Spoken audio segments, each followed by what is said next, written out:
Is the Unnamed Tavern named Unnamed Tavern? Is Unnamed Tavern named Unnamed Tavern, or is it a tavern that's not been named? You know what? That's a great question. There is no answer to that. It's not a tavern. So, it's not a tavern. But is it unnamed? We gotta be careful about it. Or has it been named unnamed? Right, we have to be careful about it because it's not actually a tavern. Well, so I think if it's not a tavern, then whatever it is called Unnamed Tavern. Right. Unless it's unnamed. In which case it means it hasn't been named yet, whatever it is. But that would make it a tavern. Not necessarily, because if Unnamed Tavern is Unnamed Tavern not, then it's fine. Well, I don't think that makes sense, though. It would make sense for the it's Pluto... not be a name and can describe the situation at the same time, isn't it? Sure. You know, the planet Pluto deniers would say it's a double noun, and therefore it doesn't mean anything. Oh. Those people that have problems with... Yeah. Yeah. We're not talking... We'll leave some politics for later. You mean like a couple of seconds when the show actually starts? Yeah. Hey, before we start, I gotta announce a problem that I have with Twitter. Yeah. You have a problem with Twitter, Musk? Yes. Musk, Twitter, whatever the fuck their team is, it's like... I will hear no criticisms of Space Jesus Daddy Musk. Hey, that's your Space Jesus Daddy Musk or whatever. For me, he's just a moron who decided to buy something that he cannot look after. Yeah, but if you pay more than $10 for a Tesla share, you're a sucker, in my opinion. But that's not financial advice. Hello, everybody, and welcome back to the Unnamed Tavern. We're doing a double whammy this month. We have one to do catch up, and we're back again. We've got Dapper, we got Maanyaa, we got Landon, and I am Chesh. We are here, and we are probably not. I'm not ready. I got a beer. Dapper, how you doing? What do you got? I know you just came off of a stream. I'm doing pretty well. I got some champagne because I'm celebrating today. Oh yeah, we'll get into what you're celebrating. Landon, what do you got going on? I have a Costa Brown San Lucia Highlands Pinot Noir 2019. It's the last of my 2019 vintage. San Lucia Highlands is one of my favorite Appalachian, place where you grow wine in the world, and these people do extraordinary Pinot Noir. So I have a glass that has been sitting for about an hour to open up, and I'm looking forward to it. I have a problem that my wine cellar. I'm 26 bottles oversubscribed. I have 26 bottles that can't fit into the wine cellar. And so they're in sort of a dark storage boxes. So I have to start. Well, it was when I was in Australia and Indonesia allegedly that I wasn't drinking wine. But at least one of those places is fake. At least one. And it's not the wine cellar. We got Maanyaa, how you doing? What's going on? Are you retired after Friday? Yesterday? Sorta, kinda. I did laundry and shit and then went back doing assignments. Twitter, what the fuck is going on? Seriously, like, why are my tweets becoming unavailable all of a sudden? Like, and I'm not getting any notifications. Why? Like, tell me why. That's what the issue is, not having information. Not knowing what's happening. That's what unsettles me. If you told me, like, okay, yeah, you're on a 24-hour ban or something, you said a fucking swear word or something like that, okay, I get it. But I have no information, and I have tweeted at Twitter support and still got no response from them. There's nobody working at Twitter support right now. Do they even have support? Nope. Wait, Maanyaa, are you saying the one thing Musk said he wouldn't do? Remember how much he hated shadow banning? And then it turns out, oh wait, no, he doesn't hate shadow banning because it's actually a really useful tool for him. Weird. Yep. Oh, censoring people. Oh, that's what. Oh, okay. Mm-hmm. It appears that Mr. Poor Impulse Control says things that are almost always not true, allegedly. One might say that he's a pathological liar, allegedly. Allegedly, look, maybe, probably. I'm not calling him a fraud or anything. I'm just saying that he's just been doing a lot of things that sound a lot like what Elizabeth Holmes was doing, but he's been doing them for a lot longer than she was. Yeah, and maybe more skilled at it too. I think Yeah, Red Eye and makes now- a really allegedly Red Eye makes a good point in the chat and says, "I told Landon, Landon, I told you so, to build a wine cavern and then add a house, but no, you wanted to live in a house." Yeah, I'm a bloody cock sniffer, as according to Ozzy. So that's okay. Except I have seen physically Red Eye drinking wine. I have seen that with my eyes. Oh. Well, you have any evidence of that, or we just have to take your word for it? Because that's not evidence, according to some people. Personal experience, not evidence. It's historical science. I'm sorry, did you just tell me we get a citation needed, Landon? Because I'm doing it. Oh, there Yay! Oh, that's adorable. Thank you, Dapper. That's You're welcome. amazing. So, Hey, I'm always happy to show off my favorite GIF I ever made. Listen, good one. Twitter It's can't not my handle your favorite of GIF, yours. Dapper. Wait, which of my GIFs is your favorite? my favorite gif of yours is the "fuck you, I'm gonna dox Crafty Keeler." Yes! Yes! Okay. Yes. Okay, that's a pretty good one too. It was a really Dapper. good one. Oh, yeah, that was I'm surprised. beautiful. Good. I'm surprised, Dapper, you don't have an AIG little GIF thing that you do. Ooh, I mean, I have an emoji really for channel members on my It'd be channel. really good on Twitter. No, I'm talking about True. on when you're live streaming and someone does a particularly good AIG is a bag of dicks thing because your audience does.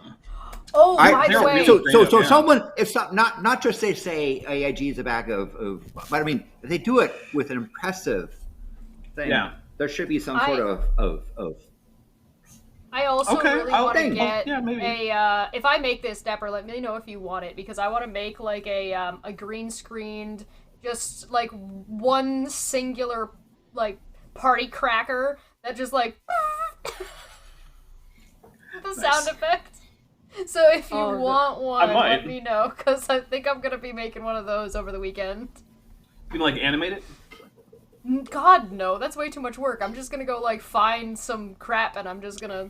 It's barely any work. I animate my own GIFs. Come on. Correct. I am not gonna do the work. You set the bar too You high. could just Ellie. actually schedule those Blender lessons that you keep asking about. That's true. We need to do that.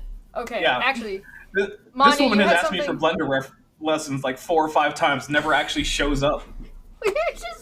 we schedule it and then we fail every single time, and by we I mean me. Yep. Mm-hmm. Aww. It's me every time. I'm out here Chesh wasting is a Dapper's tired time. Bobo. That's Seriously. also true. Maanyaa, you had a question for Dapper about his GIF, right? You're having troubles with it or Yeah. something? How much memory does that GIF consume? Because Twitter apparently cannot handle it. I tried posting that Only for Maanyaa. on Twitter. Yeah, what Okay. the fuck, Twitter? Seriously? So here's I the thing. think it's a server Twitter, issue.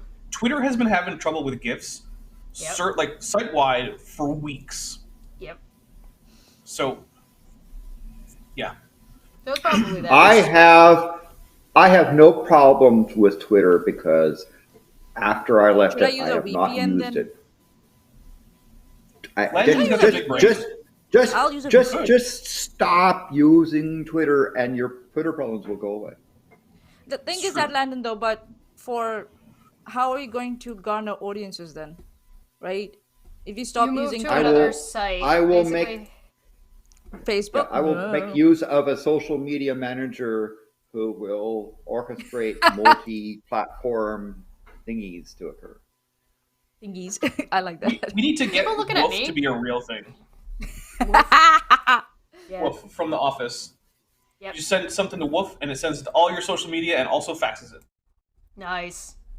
Yeah. Okay. We should jump into our topics today. We have a handful of things to cover, but not as much as we did last time. I think we're a little bit more organized this time. But I think we should, like, Talk about the celebration causes? Just like mention what they Yes. are and then dive in? Okay. oh yeah, So yeah, I'm yeah. celebrating. If you were on my channel earlier, you probably know that I was drinking some champagne. I mean, champagne with quotation marks. This is an American wine that says Yeah. Méthode Champenoise on it. So, like, But anyway, I'm celebrating 2 big things. One is, of course, the death of Pat Robertson, who was an unbelievable garbage pail of a person. Cheers. Oh, don't get me started, dude. Seriously. Yeah. It is a shame if your life ends with a death and people say they're satisfied with it. I can think of people like Strom Thurmond or Fernand Franco are people that rise to that level of thank you very much for dying. It's appreciated. Yeah. I will say, though, okay, Grim Reaper, if you're out there, if you can hear me, Henry Kissinger is right there, man. Mitch McConnell. Oh my god. That. So, like, actually, it's kind of funny because so we every should time... draw a list of priority, like Arya from Game of Thrones. Like, this is my list of people that I want the death to take away with them. Well, it's funny because whenever some asshole dies, like Pat Robertson, one of the things that also tends to trend is Henry Kissinger. The next one. Yeah. Because everyone's like, okay, Kissinger next. Come on, let's do it. Come on, you can do this, Grim Reader. Look, I am not saying that anyone other than the personification of death should go out and murder Henry Kissinger. Yeah, do not do that. I'm just saying. I don't. I'm saying of the people who could. Yeah, of the people who could die of natural causes next. Just saying, he's one of them. Death, you could make it happen. If there's a personification of death with any kind of personhood that was listening, which is probably not true. But anyway, the other thing I'm celebrating, of course, is the recent indictment on 37 counts of the 45th President of the United States. Yes. Donald J. Trump. We have both of these things. Trumpy bye. Have y'all read the indictment? Yes. It's 6 or 7 accounts. That's what we have today. No, it's over. It's like 37.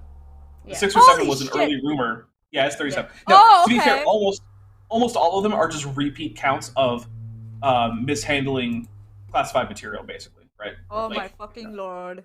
Cool. And they were going after Hunter Biden. He has pics on his laptop. Oh, there was a question for me. Someone said, "Who would I celebrate more?" I think it was Pat Robertson or Kent Hovind.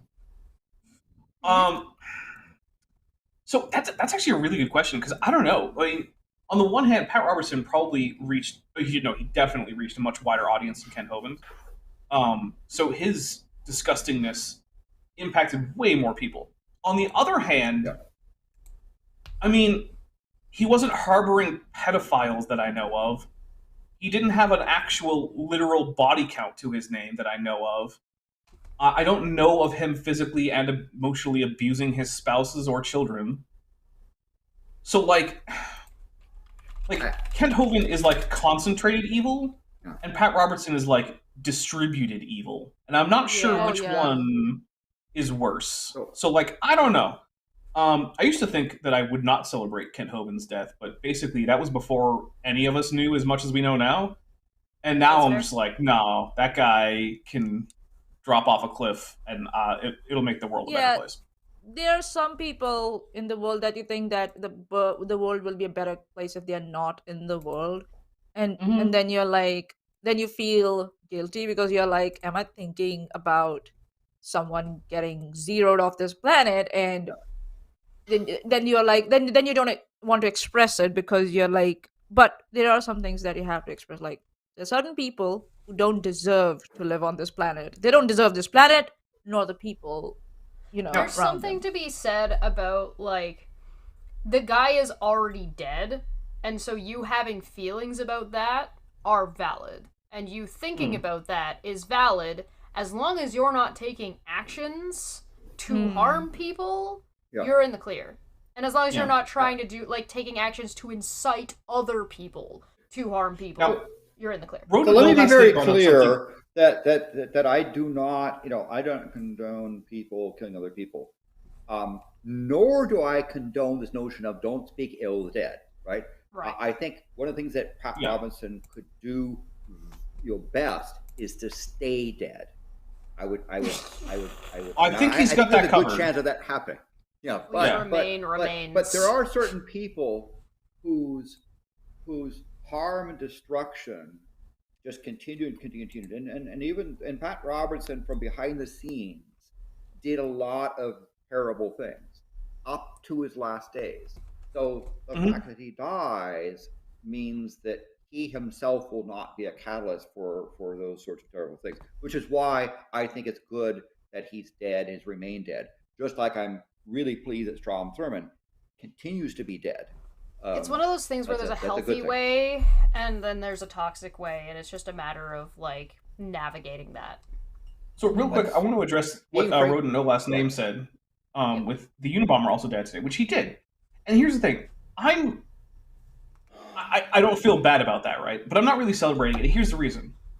To a large extent, that guy already got what he deserved by being put in prison about as soon as reasonably possible and spending the rest of his time there.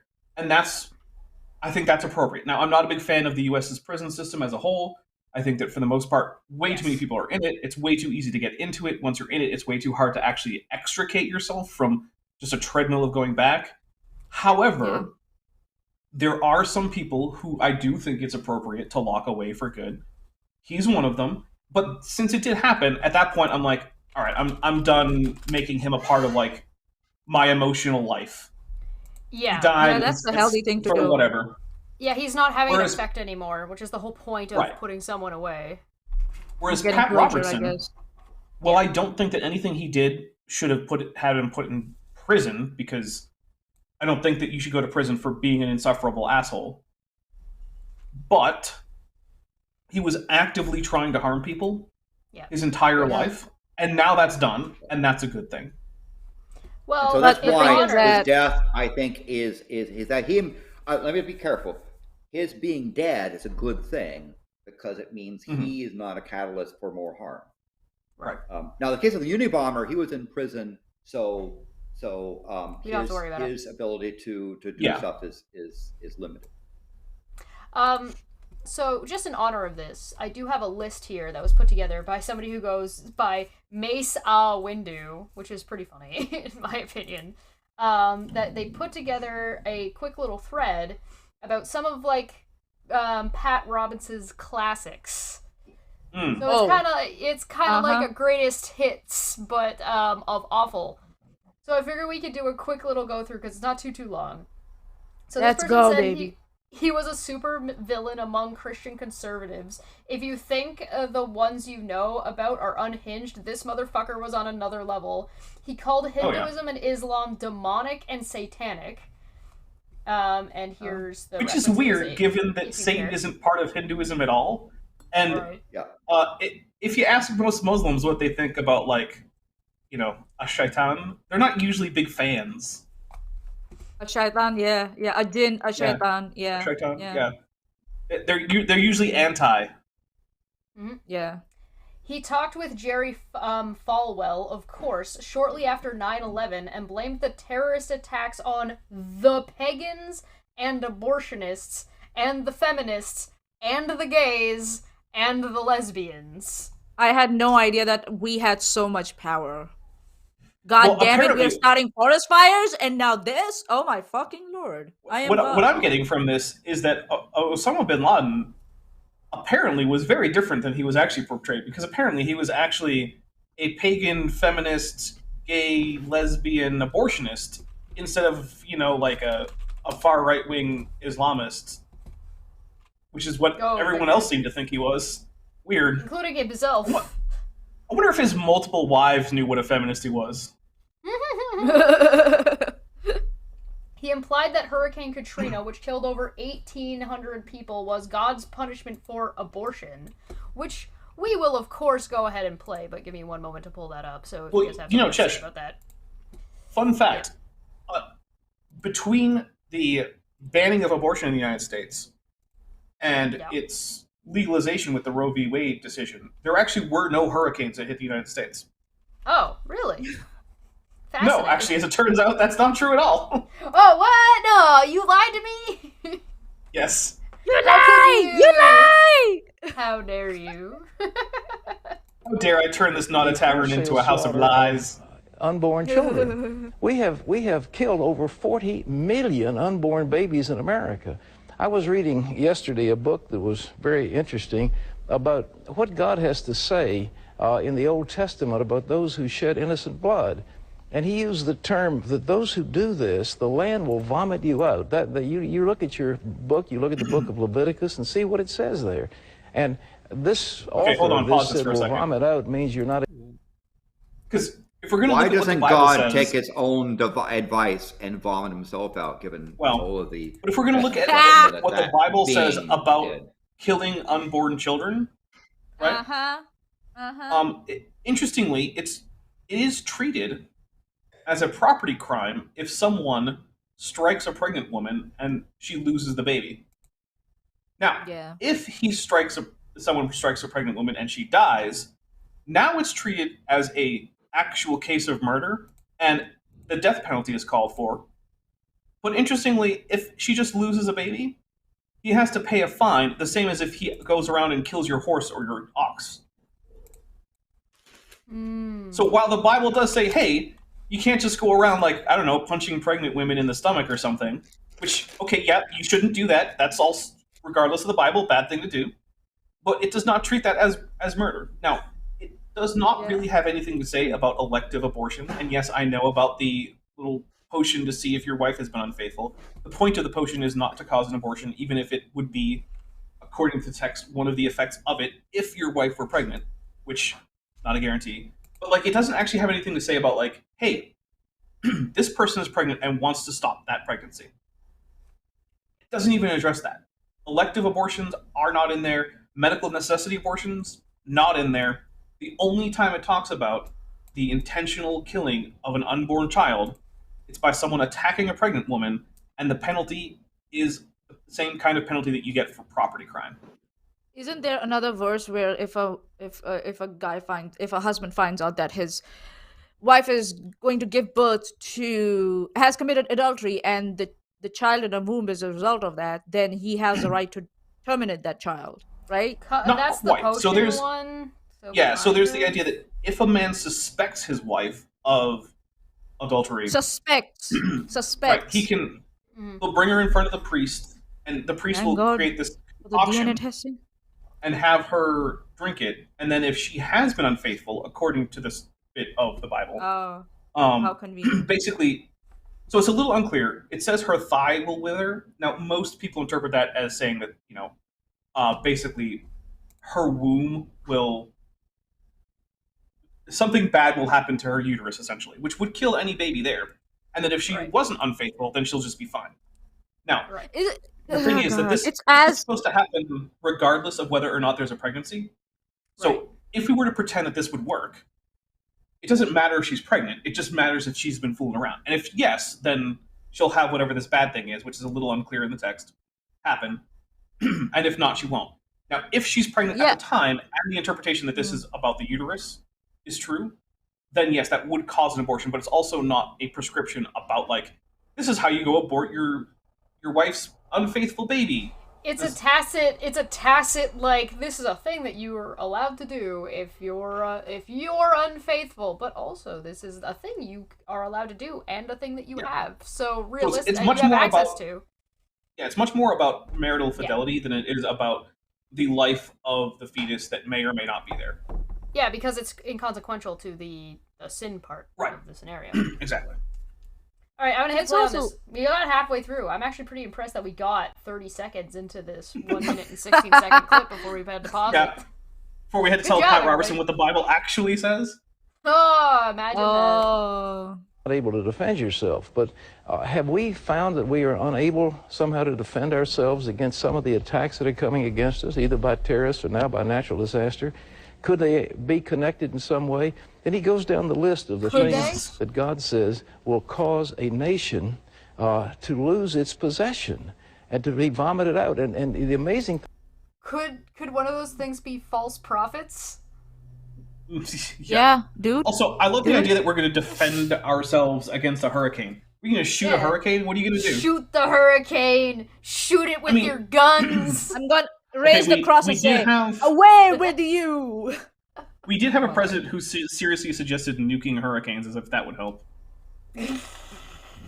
So, the thing is, a judge has now got to say, I will support the wholesale slaughter of innocent children in order to get confirmed to the bench. And I'm sure Judge Roberts is not going to say any such thing, But nevertheless, that's the litmus test that's being put on, the very thing that could endanger our nation.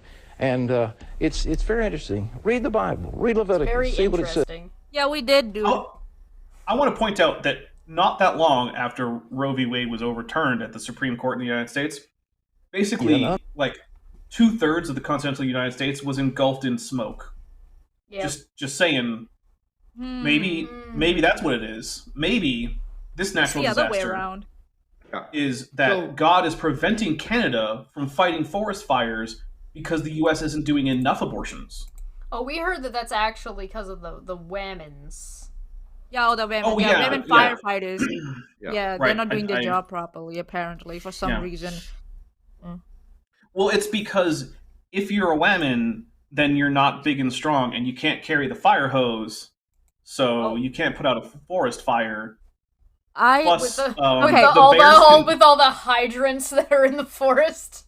The previous site I was working on, we have like emergency response teams on sites where there's ammonia, right? So that's part of the regulations. And on that ERT team, we had a girl, and I can tell she was tall and big, and I can tell she carried hoses like it was her business. She was like, "That's my business, and they are mine. I'm gonna carry." But there's another thing. 2 roles. If you're fighting forest fires and you're a woman, you're going to be more likely to be harassed by bears because they can smell the menstruation, as we heard in Abraham. Oh, God, no. Landon's like, children. I stream with children. This one's wild, and it's the first time I've heard about it. In 2010, after the Haiti earthquake that killed over 100,000 people, some have put it as high as 300,000 people.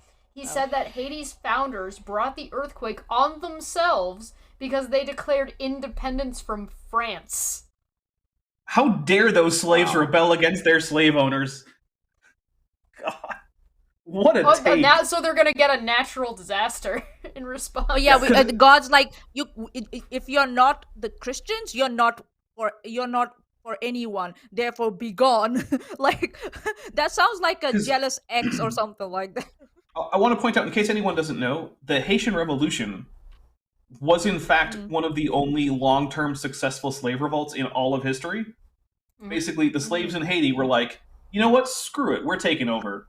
And they killed a lot of slave owners, and then they took over. Now, granted, Haiti hasn't had the best time of it since then, but to criticize the idea of the Haitian Revolution is to criticize the idea that slaves shouldn't just, or is basically to endorse slavery. Yeah, that slaves shouldn't want to not be slaves, and that they shouldn't take it into their own hands to make that happen if possible.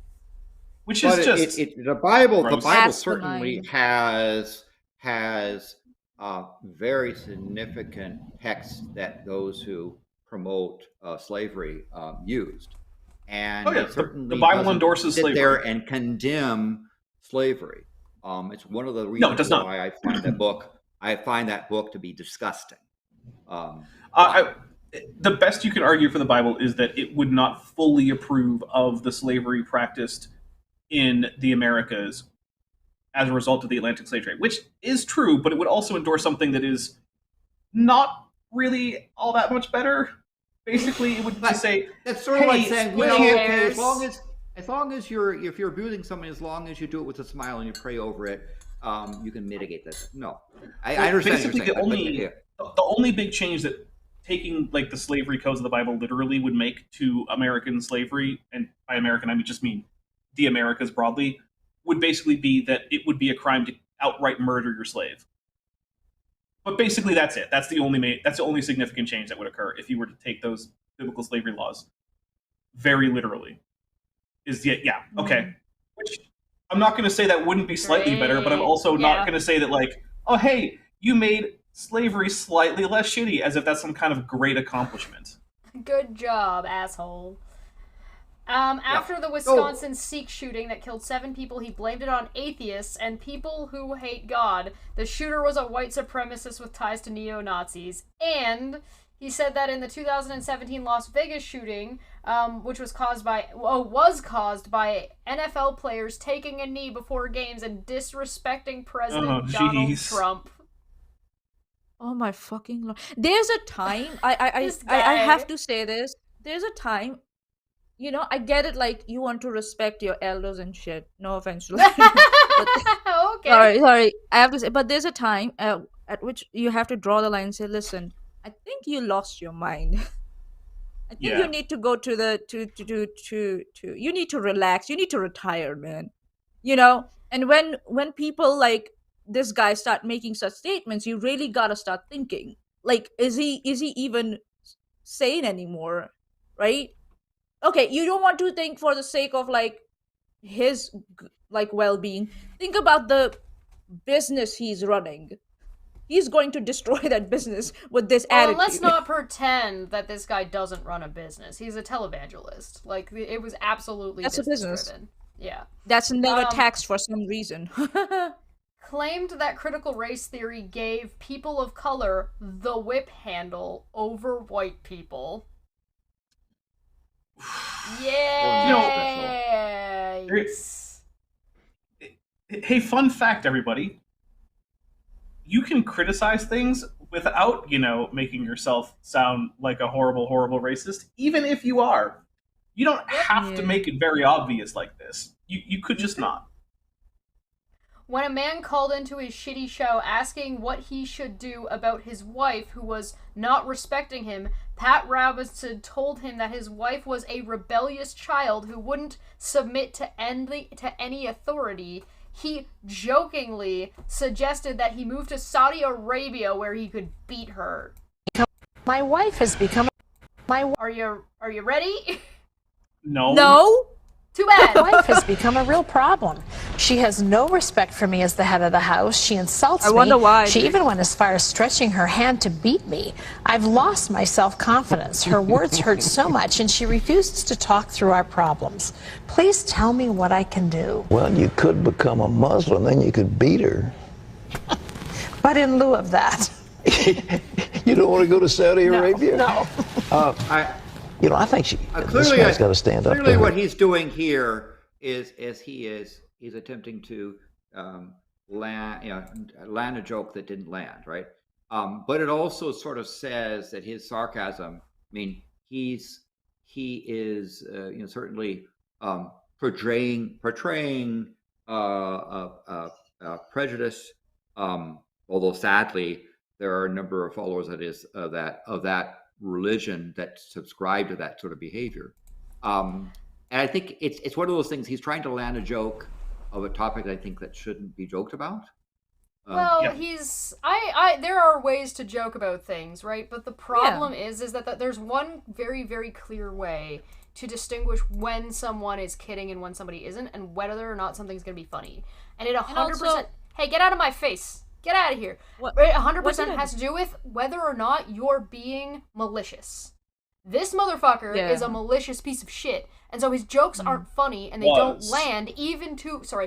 was a malicious piece of shit, because he is dead now. Pour one out. Yes. Don't even pour one out for him, just drink it yourself. No, I'll pour one out into my mouth. Yeah, there you go. Was a malicious piece of shit, which is why his joke doesn't land with even his own audience, and he's going to undermine it. A guarantee in the next couple of seconds he's going to undermine the entire point he just made. Before we go into it, by saying that it's okay to beat your wife in Christianity as well.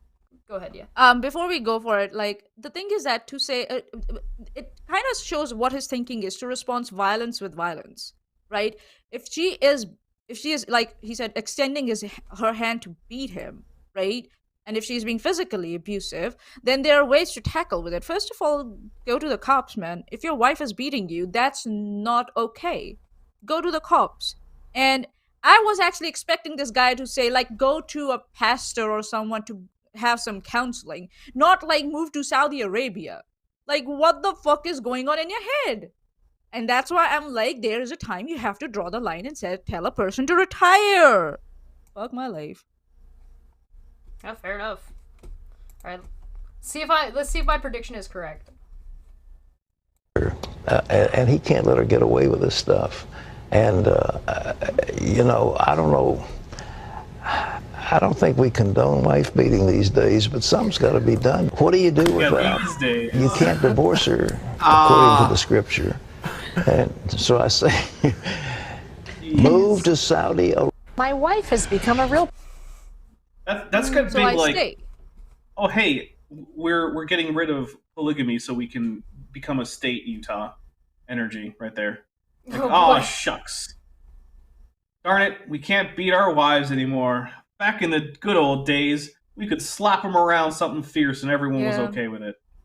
Yeah. And to wrap up, he and more importantly, his words have strengthened the hateful rhetoric in this country. I'm glad he's dead. I encourage all of you to look into the shit he said. Him being able to live to see 93 is one of the worst tragedies of our history. Scum. There are some people you need to speak up against and speak up against what they have been spreading around. And yeah, it's fine to do that in my opinion. Like there was for a long time people thought that Mother Teresa was a saint when she wasn't. When the investigations did come out against her, it was found out like how horrible she was towards the people she was supposedly caring for. Like and the fact it was that the Vatican beatified that bitch shows just how morally bankrupt, in my opinion, the Vatican is. That's savage for Landon. And I think screw you, Pope, and screw your beatification of that lady. It is. I agree with this. You stand condemned in my mind for your behavior. So, you know, but I mean, when it comes to I was quite young when I saw her funeral on. Yeah, yes. I was quite young when I saw her funeral on Indian national television. It was televised. It was an event in the country. And I think so at that time people were too naive to realize like at what level she was causing harm. I think so because she put up a front and everybody was happy just at that superficial presentation. Nobody dived in. I think so it was actually BBC reporters or some foreign reporters who actually investigated her and found out like she's full of shit. There was that, and then there was like a huge expose. Yeah, Gandhi was sus too. Written by Christopher Hitchens. He did a big old travel around and wrote a big thing because I think they made him responsible for writing like the counter argument, because when somebody is set up to like be recognized as a saint, usually they get somebody to counter to be like, hey, can you make a counter argument as to why we shouldn't make this person a saint? And I believe Christopher Hitchens that's part of the official canonization process for the Catholic Church. So it goes through a few steps. Yeah. There's an investigation, and there's always going to be someone whose job it is to make the best case possible for no. Yeah. And then there's a few steps. So there's beatification, which says that basically it allows for local veneration of a particular person, but not church-wide veneration or memorialization in just church-wide liturgies. But it says like, oh, hey, if you're from the area, then okay, fine, you can venerate this person. And then there's canonization in the Catholic Church, which then says, okay, the whole Catholic Church now should recognize this person as, as a saint. But the fact, for example, that there's a process moving forward to try to canonize Father Sarah is another example of just how, in my opinion, bankrupt in terms of sanity the Vatican process is. Now, this is to say there are some saints that are real doozies compared with people like Father Sarah or Teresa, right? But do they go and fix that stuff? Well, no. They don't have a long track record. You see, there isn't really a decanonization. There isn't really a decanonization process. So make one. Well, what they did with St. Christopher, right? They decided that was a mistake and they deleted that thing. So well, they mostly decided that he didn't exist. How convenient. Well, and so you could say that the concept of Mother Teresa as this holy person didn't exist, and you could revert that if you... Well, see, the big difference there, though, is that St. Christopher didn't go through that process. He was just a widely venerated possibly not real character who was venerated before this process. Because the thing you got to remember is that this process is a relatively recent addition to the Catholic Church. Before that, the way that people became saints was simply that they were widely venerated and referred to as saints and celebrated on particular days, and then that veneration would just spread. It was not the modern formal thing for most of the history of the Catholic Church. So that's one of the weird loopholes, is because one of the big things about the Catholic Church is like, well, when the church as a whole does something, that can't be wrong.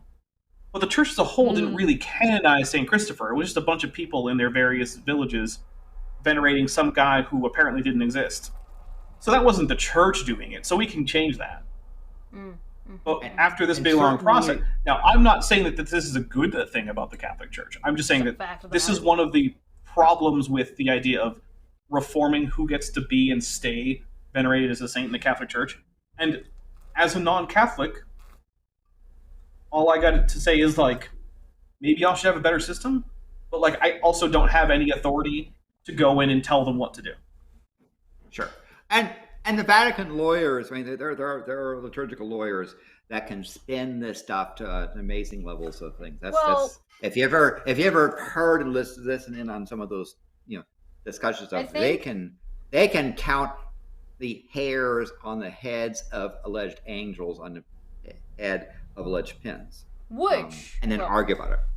Okay, the thing is like, I think the one thing you need to know about the Catholic Church and its relation to Mother Teresa and what she did, and then that they decided to, knowing that information and what she did, decided to venerate her anyway. They decided to give her sainthood, knowing full well what she did and how she treated people, thus canonizing that it is okay and expected and in fact saintly to treat people in the manner in which she did. And we're maybe not talk about where exactly in the world she was doing this kind of shit, because it's not like she was doing it at the Vatican. Yeah, it's a third world country. Who cares, right? We should be glad that she was here, looking after us. The thing is that, because I think so, the way they justified it also, like, because Bible is like, oh, you humans are supposed to suffer, right? They're supposed to suffer before they get salvation, right? Something like that. And that's what it depends on which parts you're reading. Yes. Yeah, but that was the shtick Mother Teresa was following. Yes. That's why she denied medical care and medicines to to the people, and even children under her care. But didn't do that herself. No, she didn't do it. She didn't tell them to do it. She just said that, we are supposed to suffer whatever God puts us through. So blah, blah, blah, blah. So everybody was like, yeah, okay, right. No doctors allowed in here. Fuck my life.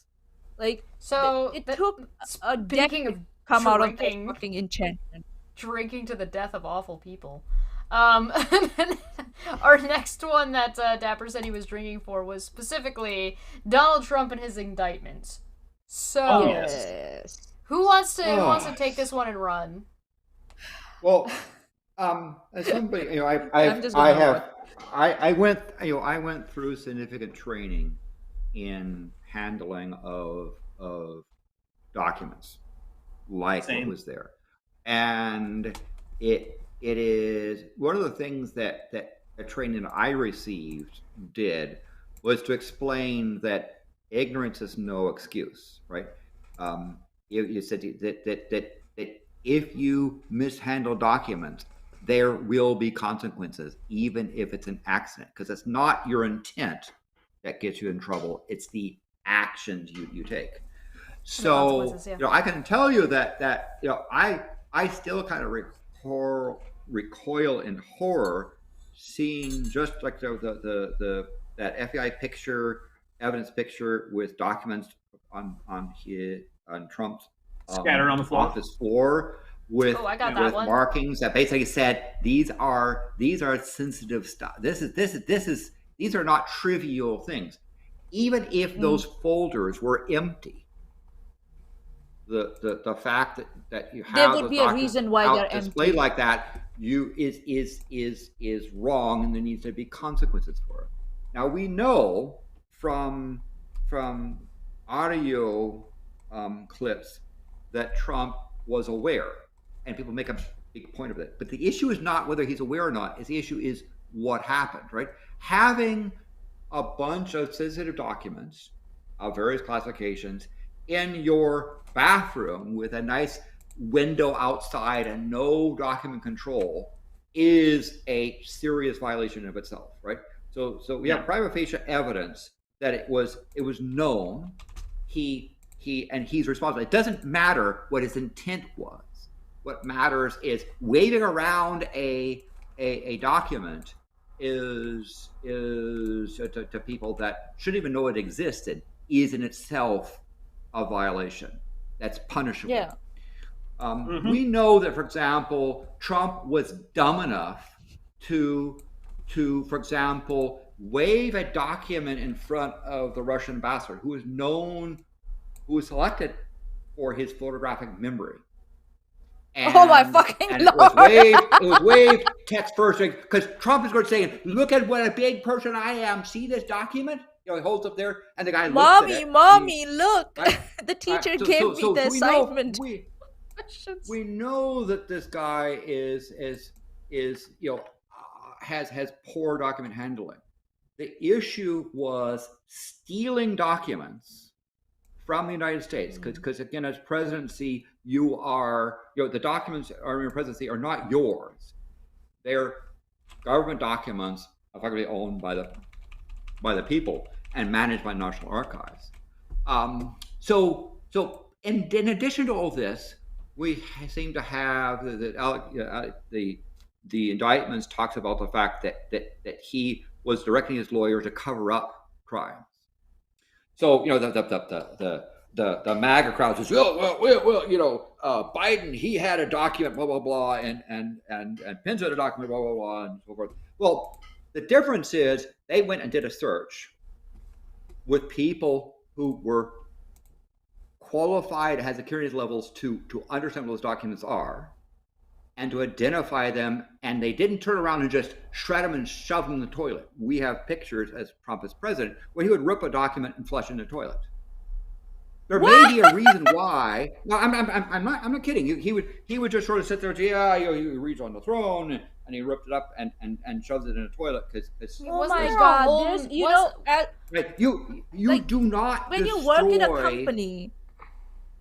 When you work in a company, there's a very specific set of rules you follow to dispose documents, company documents. They are shredded through and they're shredded through a specific machine in a specific location on the site, and then you third-party contractor comes in who specialize in, and it's in their contract that they're not going to share this information with anyone when they dispose of that shredded paper, because some people are really good at putting that shit back, and there's a record of what paper went in there. There's a record of what was disposed of. Was there not a meme that went around of Donald Trump just eating paper and eating notes? Wasn't that a thing? I think that was Nephilim free. Pretty sure that was Nephilim free. Oh, okay. Could have sworn there was Trump eating paper sometime. Here's something though. Everyone's forgetting a really important thing about this, right?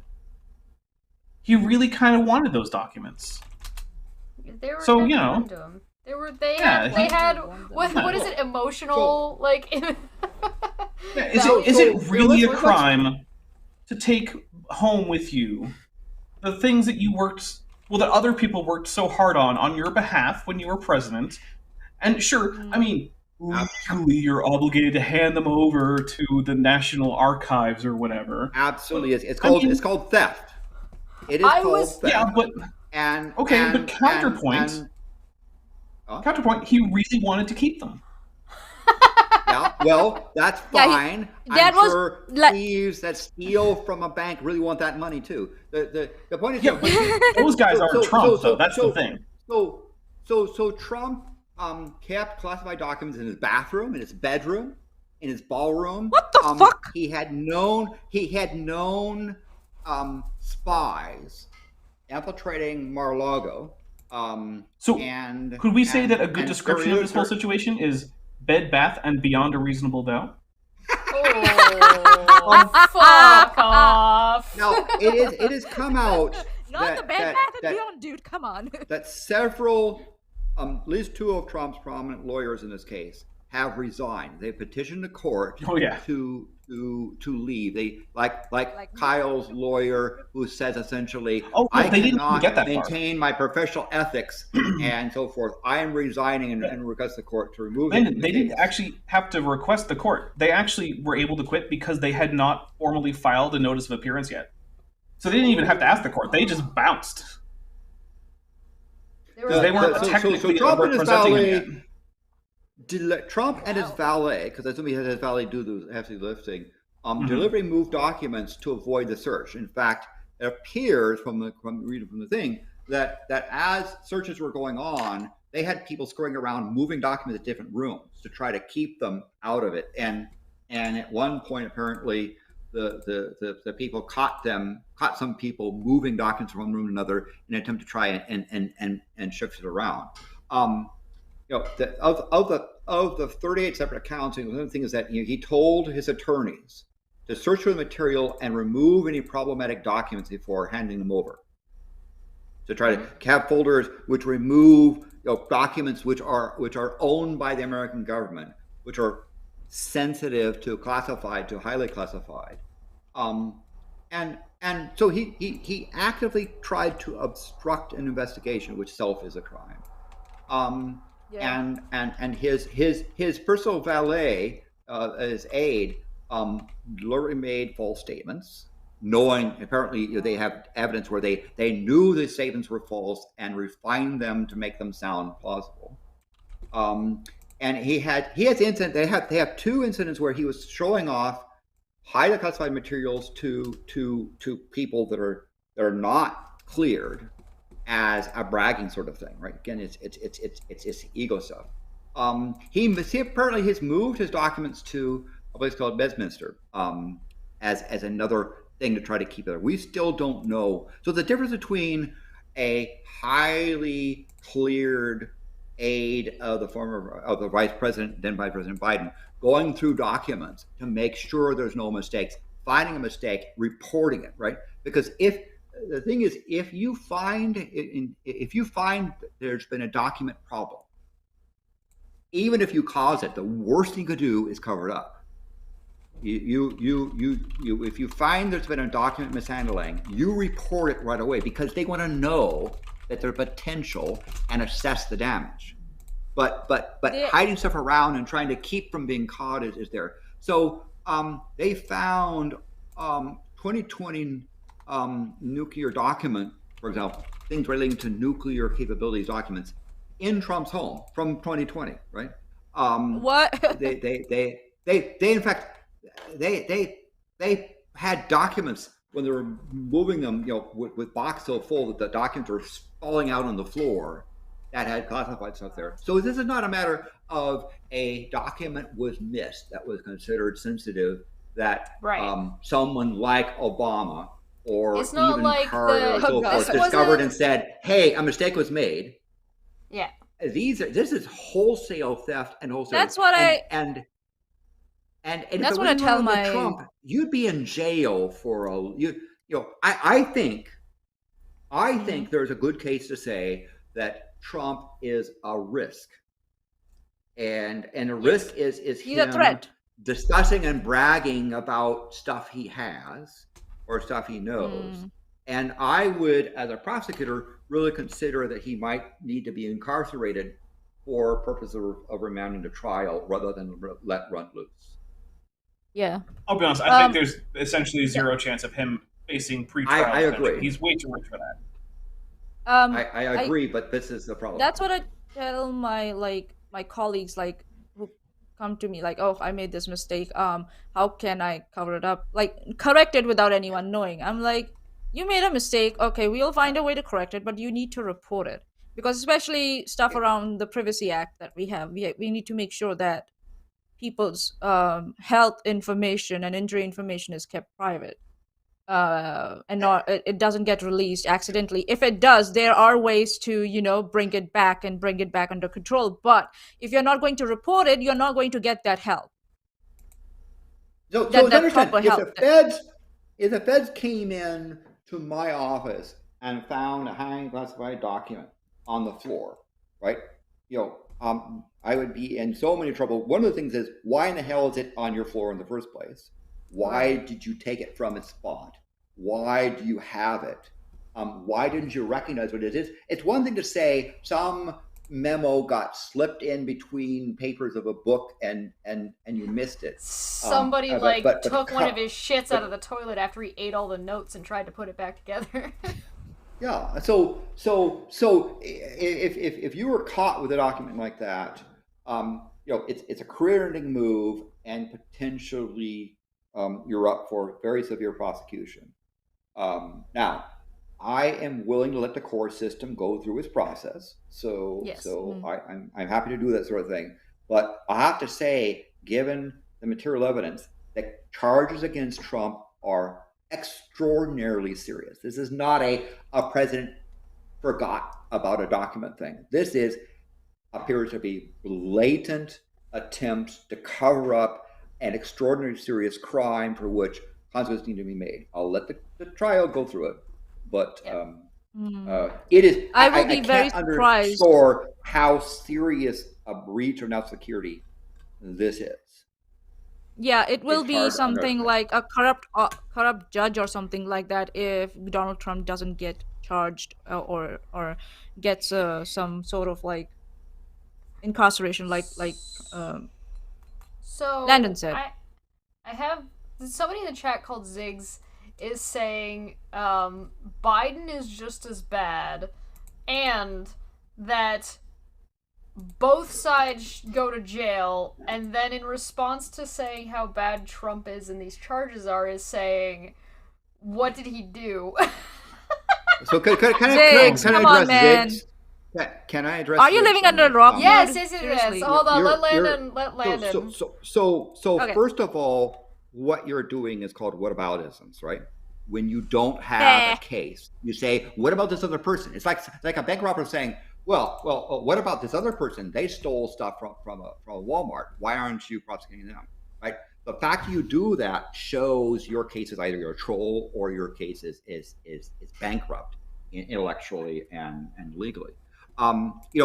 We didn't talk about the issue of the indictment is not about Carter or Reagan or Bush or so forth. It's about Trump. And the fact you say, what about something else, shows you've got nothing. Or you're a troll. Either way, F off. When Landon tells you to F off, it's one of those things you've done something, boy. It's one of those things where, I mean, we can talk about Biden and problems that Biden has. That's fine. It's just not what we're talking about right now. And whatever whatever problem Biden does have is irrelevant to whatever problems Trump has. It's not like they're joined at the fucking hip. No, they're definitely not. And also, like, it's just man, it's like wake me up when Biden's liable for sexual assaults. Or wake me up when Biden, in response to mishandling classified documents, just engages in criminal conspiracy rather than saying, oh, my bad, here they are. There's also, there have been accusations about Biden being inappropriate with women, and we've taled about those before. Go watch those episodes. Oh, yeah. He's super creepy. Remember all those times he was sniffing people, including little girls' hair? Yeah, it's weird. Invoking the whataboutism. I'm not here to defend Biden. I'm just saying, if you want to compare Trump's recent behavior to Biden's and then say they should be treated the same, they're not acting the same. Period. So Ziggy, invoking the whataboutism says you realize, unless you're a troll, that your side of this argument has serious problems, and the only thing you can hope to do is to try to deflect it with some other business. It is like somebody getting caught speeding saying, what about other people who speed, right? It's in fact an admission of a lack of credibility on your side. And so by that, you have either identified you're a troll or condemned yourself and essentially admitted saying, yeah, we lost. So one of the things that I think is really funny about this is the trial is clashing with Trump's campaign trail. Aww. I figured that would be. You know that what's a I will fun just way say- to? You know, there's this fun way to generally avoid having this problem. It's called "Don't commit obvious crimes in front of everyone." Yes. And there's also something really, really, really funny about it too, with how much that Trump decried all these issues about election fraud. He is under investigation in Georgia over election interference from the 2020 race. Mm-hmm. Oh, and there's another federal grand jury investigating the January 6 events. He could be facing 2 more indictments. There's a whole bunch boy. of legal cases of various things that Trump is going forward. I believe it is an extraordinary condemnation of the Republican Party. The fact that they have not just failed to distance themselves, but they are actively, the majority of the leadership is actively, sycophantically pushing Trump. And that, to me, condemns the party. So I think the response is to the maximum extent allowed by law to inflict political damage on the Republican Party. And as an example, as a voter, I look at every race, and if I find someone, even a nonpartisan race, who is a Republican, who's running, I make sure I don't vote for that person. Because you either have to condone the vast majority of the Republican leadership in letting this narcissistic insurrectionist continue, or you have to have the decency to resign from that party. Now, if you say, well, what about the what about the Democrats? What about the again? If you do the whataboutism, you just admit you've lost. So history is going to condemn the Republican Party, I believe, for support of Trump. There are people in the Republican Party who are rebelling and trying to do that, and good luck to them. But perhaps the honorable thing to do is resign from that party and have nothing to do with it. It reminds me of when Lindsey Graham was like, if we elect the running man for the Republican Party as Donald Trump, it's going to destroy our party and we're going to deserve it. Lindsey Graham said that before Trump was It's like nominee. He's a prophet or something. Oh my god. Oh, wow. So, do we want to take a quick break before we jump into some of our other stuff that we got today? Oh. Sure. All right, we'll take a quick 2 to 3 minute break. We're going to let everybody get refills of their drinks. And we will be back, and we're going to be jumping into... we didn't cover Marjorie Taylor Greene. Do you want to do Marjorie Taylor Greene beforehand? Or do we just not want to cover Marjorie Taylor Greene? Sure, we can cover it. All right, we'll do that real quick then. We'll do it real quick, I promise. It's the clip is 13 seconds long. I'm sure we can get to 13 seconds, right? Oh, yeah. Oh. I believe in us.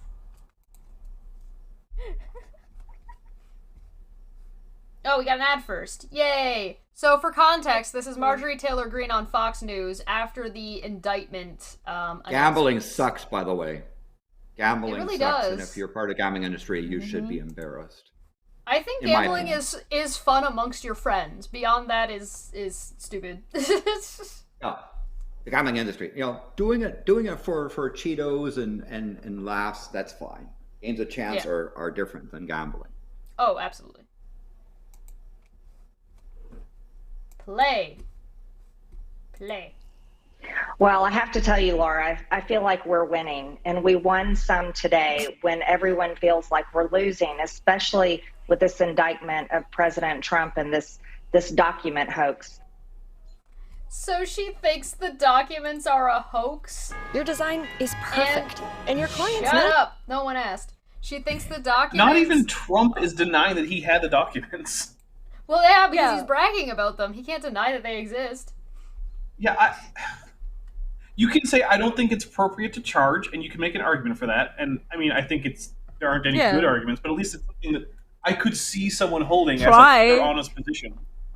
But the idea that this kind isn't of tells happening, that the documents weren't there, or that there isn't, what part is a hoax? Is the hoax that the documents were there? No. Is it a hoax that there's an indictment? Well, obviously not. What is the hoax, Marjorie? That's why I think they are not intellectually able. They are not intellectually able or competent for the position they are in, and Marjorie Taylor Greene is clearly profoundly stupid. She is I don't incompetent. know. She's stupid, and she has some aptitude. I will not deny. She has aptitude for certain things. For example, for making a show out of nothing and distract people. She's good at that. She's got, oh, look at that. You know, she's good at that. But she's highly incompetent, and when you start using the word hoax to support someone who's getting who got indicted, what do you say the word, man? Indicted? Who got who got indictments? Yeah, it's you hard to lost say your case already. whether Green is. I think Green's PR machine is effective in getting her name out, and she seems to be good at either following the direction or leading. I don't know who It's within the one of organization those. is. So there's the thing is like when you're dealing with somebody that's like this, that their whole shtick is to just try to sell their self that they exist to get their name out there, and as long as their name is out there, at least their name is recognizable on the ballot to then get votes, right? You are either running with an individual who is either she's good at it or the PR people are good at it. Right? It's usually not both. You either have somebody who's going to do everything their PR person has to say and has like the smallest amount of charisma, because that's all you really need. You just need to have like a little bit of being able to speak and being able to repeat buzzwords, and the PR will tell you exactly just what you need to do. Keeping in mind that the clip we just watched was a clip from her being on Fox News. Marjorie Taylor Greene doesn't go places that are going to ask her questions or say that she's kind of stupid for saying something. She tried to show up in New York, Manhattan when the charges came out, and she got booed to hell and back. Yeah, but you know, if you were Chesh, if you were a PR consultant working for her, wouldn't you recommend to do exactly that? Isn't this and she's either smart enough to do it herself or to follow directions well. She's got a really big machine. Yeah. She raises incredible amounts of money, and she understands the power that. Yeah, it kind of depends on what you're trying to do. Does Marjorie Taylor Greene actually stand for anything? And I think that's probably one of the easiest ways to tell whether or not somebody's actually grifting, right? Is there anything that she would not say or anything that she would do that would go against, if it were to go against the machine, she would be against the machine? And I don't think there is. I don't think there's anything that Marjorie Taylor Greene actually either believes in or is actually true about her persona that if if Trump were to do this, she would be like, no, it's not okay for him to do that. Yeah, I think you got to separate between I disagree with Marjorie Taylor Greene's policies. I disagree with for example, Mitch McConnell's policies. But the difference between that and saying that I'm going to fail to condemn, let alone condone, aid, and abet a narcissistic insurrectionist like Trump. Yeah. And you know, McConnell, for example, his name was mentioned previously. McConnell is an extraordinarily effective senator for his cause. You may not like it. He's very good at what he does. He's the worst. I will give credit to best in recent history, and it is a shame that Democrats don't have somebody of his caliber. Right? He is probably one of the people that's most responsible for the overturning Roe v. Wade, as an example. He understood the power he had in terms of over stuff, and he used that to an effect. Now, if I'm doesn't mean going to like it. Yeah, if I'm going to criticize the Democratic Party of America, it's that they are, one, wishy-washy, and two, are lazy. They don't have any long-term plans and how to deal with and how to make any serious change in the country, because the current Democratic Party in America are as centrist to centrist right as you can be. They don't actually care about making changes or making anything better for the American people. What they care about is maintaining the status quo, which makes that them is not so left. ridiculous. That makes them not progressive by definition. That makes them conservative. They're trying to maintain things as best as they possibly can. And quite frankly, I'm curious to see if we end up seeing another rotation of the parties.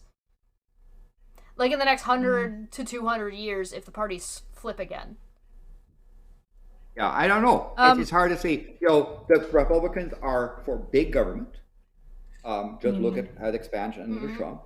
They are for fiscal responsibility. Just look for the cut revenue and expand taxes. They are former Soviet Russian appeasers, apologists, who are not who are soft on stopping Russian imperialism, and they promoted, selected, and supported Trump, and given hard evidence of his insurrection stuff, continue to, by the vast majority, push his stuff. And now we're ready to see whether or not he's nominated, but I guess odds are he will be. This party has really lost its goal. It's important. Yeah. The Republicans are very important. We need, if the Democrats can control, an effective opposition party. And having people like Green who just play to an audience and being ineffective is not the way to do it.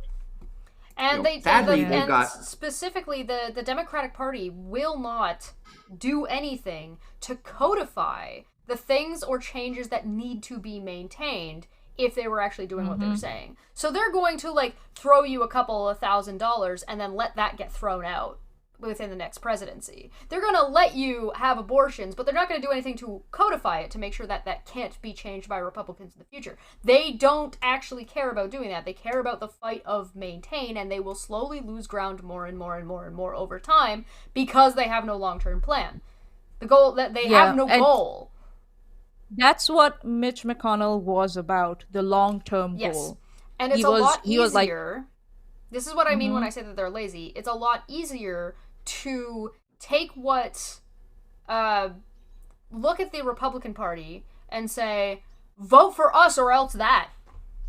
Yeah, that's Biden's his entire campaign this last election was Orange Man bad. Vote for me. And that's what I said last time, if anyone remembers. I'm like, what the fuck Democrats have as policy? What do you have as policy? Because that's all they have. Yes. Trump bad, Republicans bad. That's it. Okay, what policies are you going to pass or regulations you're going to pass to counter that? Next time they drop a whole bunch of bombs on some village in the Middle East, and maybe also, I don't know, like a Doctors Without Borders hospital, the bombs will have pride flags on them, guys. Yay!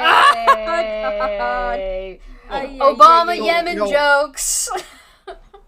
So one of the things that's been sad about the process of the loss of Roe v. Wade and people like McConnell's very methodical step towards dismantling it has been that process, sadly enough, has been supported by a majority of voters and majority of eligible voters, and women in particular, who hold a slight majority of citizens capable of registering and voting, helped people like McConnell do what he does, right? And now, if you want to go and overturn Roe v. Wade, you've got to be as strategic or more so than McConnell. Yep. You've got to sit there and say to senators, I want you to select justices. I don't want you that are going to pledge to overturn and restore stare decisis. I want you don't be afraid of judicial activism and so forth, so on. You need to select senators who will select justices of the Supreme Court, who will roll back what people like Thomas and Alito have done, to roll back this I think incorrect judicial philosophy. And until you do, you get what has happened to you. It's going to, in fact, it's going to continue to get worse. So until you decide to sit there and say, the next person is president, I don't want you to select a centrist. I want you to select someone who pledges to overturn, says United, pledge to overturn and restore Roe v. Wade, pledges to that, and make it very, very clear, right? Don't don't be afraid of McConnell saying, well, you're having someone who's going to overturn judicial precedent and be a judicial activist. Guess what the people like McConnell have done?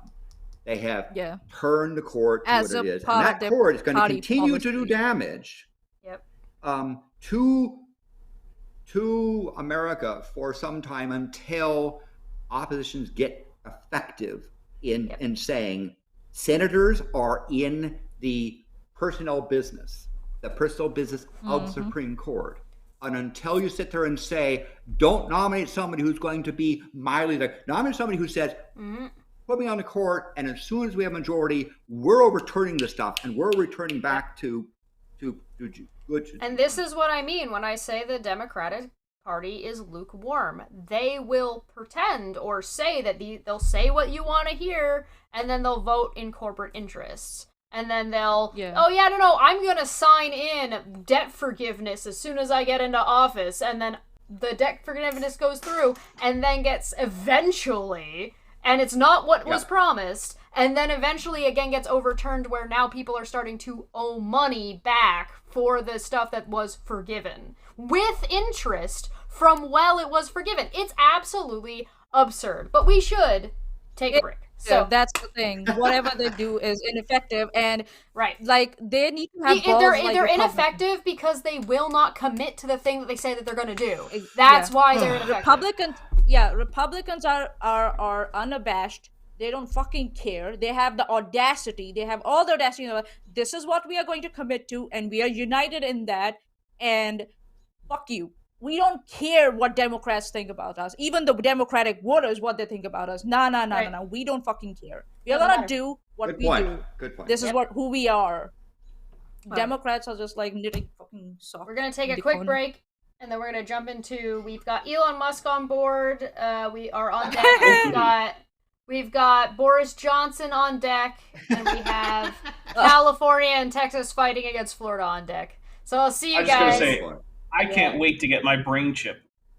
Yay! Oh god, I have so much issue with that fucking shit. It only killed nearly every monkey.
Hi, it's me, and I just wanted to thank you so much for joining us today. We're having a good old time here. I know we talk about the news being a bad place for everybody, but there are things that you can do.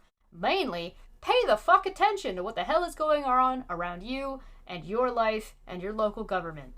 Also, I got something. Last time we were talking, we had Landon and Dapper on, and Landon and Dapper told me about Miss Vicky's chips, which apparently had a ketchup flavor in So I went and got them, and I'm gonna try them out and see if they're any good. And here we go.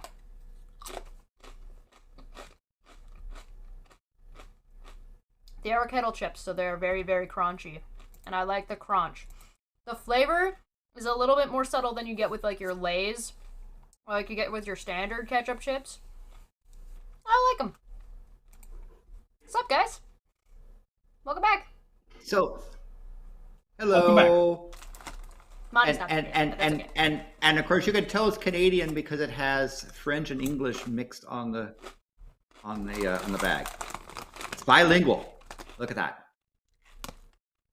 One of these days, I'm going to try to market something in Canada, and it's not going to have either language. Oh, good luck. It's a regulatory thing. Well, what other language would be? You legally have to. I'd probably go with like a real world, like Mandarin. Just Mandarin. So Chesh, you say you legally have to, but I can recall when I was in Montreal, seeing wine that only had French. So, if you're going to market something in Canada, it has to have French on it. But in specific spots in Quebec, you are not legally obligated to have English. Because? Because of the wars that happened when Canada was formed. I don't know, because the French lost? I don't know. I'm just curious.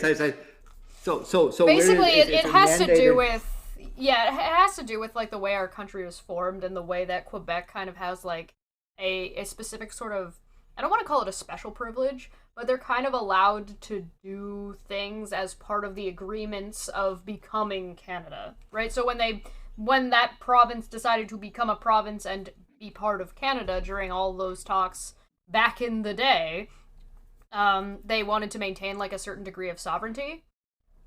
And so, depending on where you go, you'll run into that things are required to... You'll notice that, like, as you get more into Ontario, signs will not... Like, signs, and specifically, like, traffic signs, will not be required to have French on them. But the closer you start getting to Quebec, specifically the province, those signs will change, and as you go north in Ontario, you'll start to notice it as well. They will start to change and have both written on them, and then as you get into, like, center, Quebec, Montreal, you will find that they will only have one on them. So, depending on where you go, it will shift slightly because the requirements are different depending on where you go. So you're saying if I market my chips in BC, I might be able to get away with just English? Probably. You'd be best off, like, your best chances at selling something that only have one language on them in Canada is to go with Southern Ontario, specifically Southern Ontario, not Northern Ontario, because Sudbury has a lot of French. If you want to sell things in just French, you would likely do well in Quebec and New Brunswick. Okay. So, welcome back, everybody. Welcome to Canada. Maintenant, je sais. I don't know what to tell you. Our next thing on the docket, I guess we've got Elon Musk. Surprise, surprise. More legal Mr. Poor stuff. Impulse Control. Yes. Likely be facing deposition in lawsuit over deadly Tesla autopilot crashes. Now, hold on. Surprise of nobody. I was told that by 2020, there would be a fleet of over 1 million auto taxis flawlessly driving between any two locations in the entire continental United States without any crashes. Are you telling me that here, in the year of our Lord, 2023, not only do we not have auto taxis, but that the autopilot is killing people? I do recommend, if you see a Tesla on the road, to be very cautious of it. It's because of the Roe v. versus Wade. Of those cars to be driven by people that allow the car to do dangerous things. Now, I can tell you that there are places in Australia where when people see one of those cars, they have a word which is not nice to say. But nevertheless, Tesla is one of those examples where if Musk says something, it's almost guaranteed to be a lie, or at best to be misleading. Which is why, again, I think there was a giant data leak from Tesla of the documented safety things, which they weren't reporting, that I think the company and various people need to be held accountable to. Teslas are dangerous cars, unreliable, and if you have one, I'm sorry, but you should consider getting a different vehicle. Reasonable. So I think so. Now we need to start looking at Elon with the same lens we were looking at people like Elizabeth Holmes, that Sam Bankman guy. Same lens. Sam we need to Bankman-Fried. start looking at the Sam Bankman-Fried. Yeah, Sam. I got the first name right. So we just start looking at Elon with through that same lens, because people are already getting hurt, but no one's doing something about it. I am quite surprised there are no whistleblowers coming to the front, like from the company itself. We know from the data leak that the company actively train their representatives to not put anything in writing, to respond to reports from owners of safety problems in verbal only, unless legally compelled to put it in writing. And we know that in certain Tesla does not, in many states where they don't have mandatory reporting laws, does not report safety. You'll see things like a car valuation magazine say, with regards to Tesla reliability and safety, that they don't have enough data because Tesla deliberately withholds information there. Many car companies, understanding the PR as well as legal requirements, will aggressively recall something if there's a hint of a trade of a potential flaw that needs to be done. Tesla, on the other hand, covers it up, and they use a cult of personality to try to get the Tesla owners into silence. Not reporting, as well as not reporting it. If you're curious to know about some of the stuff that's gone on with Tesla when it comes to like repairing and what they can and cannot do, and what Tesla will and will not do to its own quote unquote customers, go watch just Google search, or you don't even have to Google, YouTube search right to repair Tesla. You will find nothing but garbage, like how their customer service functions, them like basically stealing from people, preventing them from using their cars, shutting off their charging. Go look. Well, even before don't sit there and say, what about Chevrolet? They had this problem, and Toyota had this problem. That's a whataboutism which sort of admits you've got no argument. Yeah. One thing is, the stealing from Elon isn't a new thing. For a while, the way that PayPal funded itself, because it didn't have a high enough volume of transactions, was that it would just close people's accounts and pocket the money that they had in there. Wow. Yeah, that's happened. Yes, that's happened. Yep. And that was also like, this is on the same lines of what like Theranos did. What they did was like that their device that used to collect their blood samples, they somehow defined it as something that wouldn't come under FDA approval or FDA guidelines. Like they would keep it out of the reach of the rules and regulations that are required for medical devices. They would say it's not a medical device. And I think so that's what's happening with Elon Musk and Tesla cars at the moment. They're trying to use some loophole to keep the cars and the data that they have and the crash data they have away from transport agencies or ombudsman or whoever. I think so it's about time that the transport agencies in America or wherever they're getting manufactured, they go down, just stroll down, someone who knows what they're doing. And there are people who know what they're doing.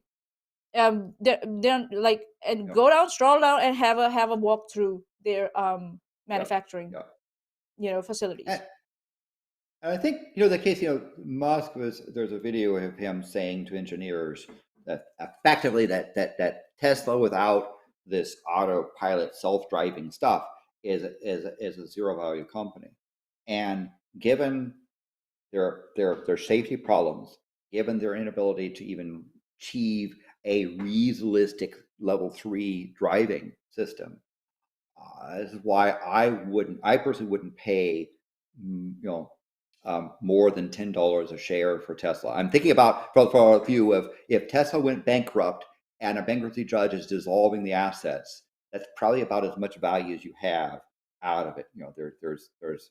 There's some useful tools out of the thing. Okay, but Mr. Sears brings up an interesting question. What if it's not an automobile or a car? What if it's a private conveyance? And what if no one involved here is driving, they're just traveling? And they don't consent to any of this liability? Then, well, first of all, there is an owner, right? Even if the owner is Tesla that manufactured it, there's somebody responsible for the vehicle. Just like if you fail to set your parking brake and you fail to set your parking brake and your car rolls downhill and hits somebody, you're not in the vehicle of conveyance, but you're responsible. So fun fact about that, Tesla also doesn't really sell you their cars. You rent a Tesla. You don't get to really own it. Wow. So they would be the ones that would be responsible in that situation.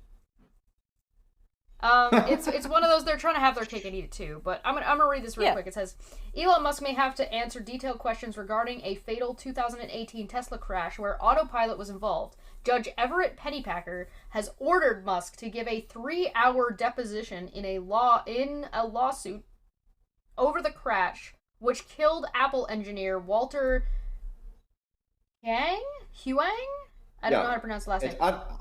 On an intersection on Highway 280 near 85, where they were redoing the lanes, and visually you had to pay attention because the lines went this way and the road went this way. Now, this Apple engineer was somebody who was in pure engineering form, was testing Tesla's capabilities. He actually reported this problem repeatedly and was sort of doing diagnosing of the problem. So people would suspect that his crash, sadly it is, was him not saying, this is a bad place, I'm going to take full control over it, but seeing just how far the car would veer off before trying to correct it. And sadly for him, he failed to correct it in this fatal crash.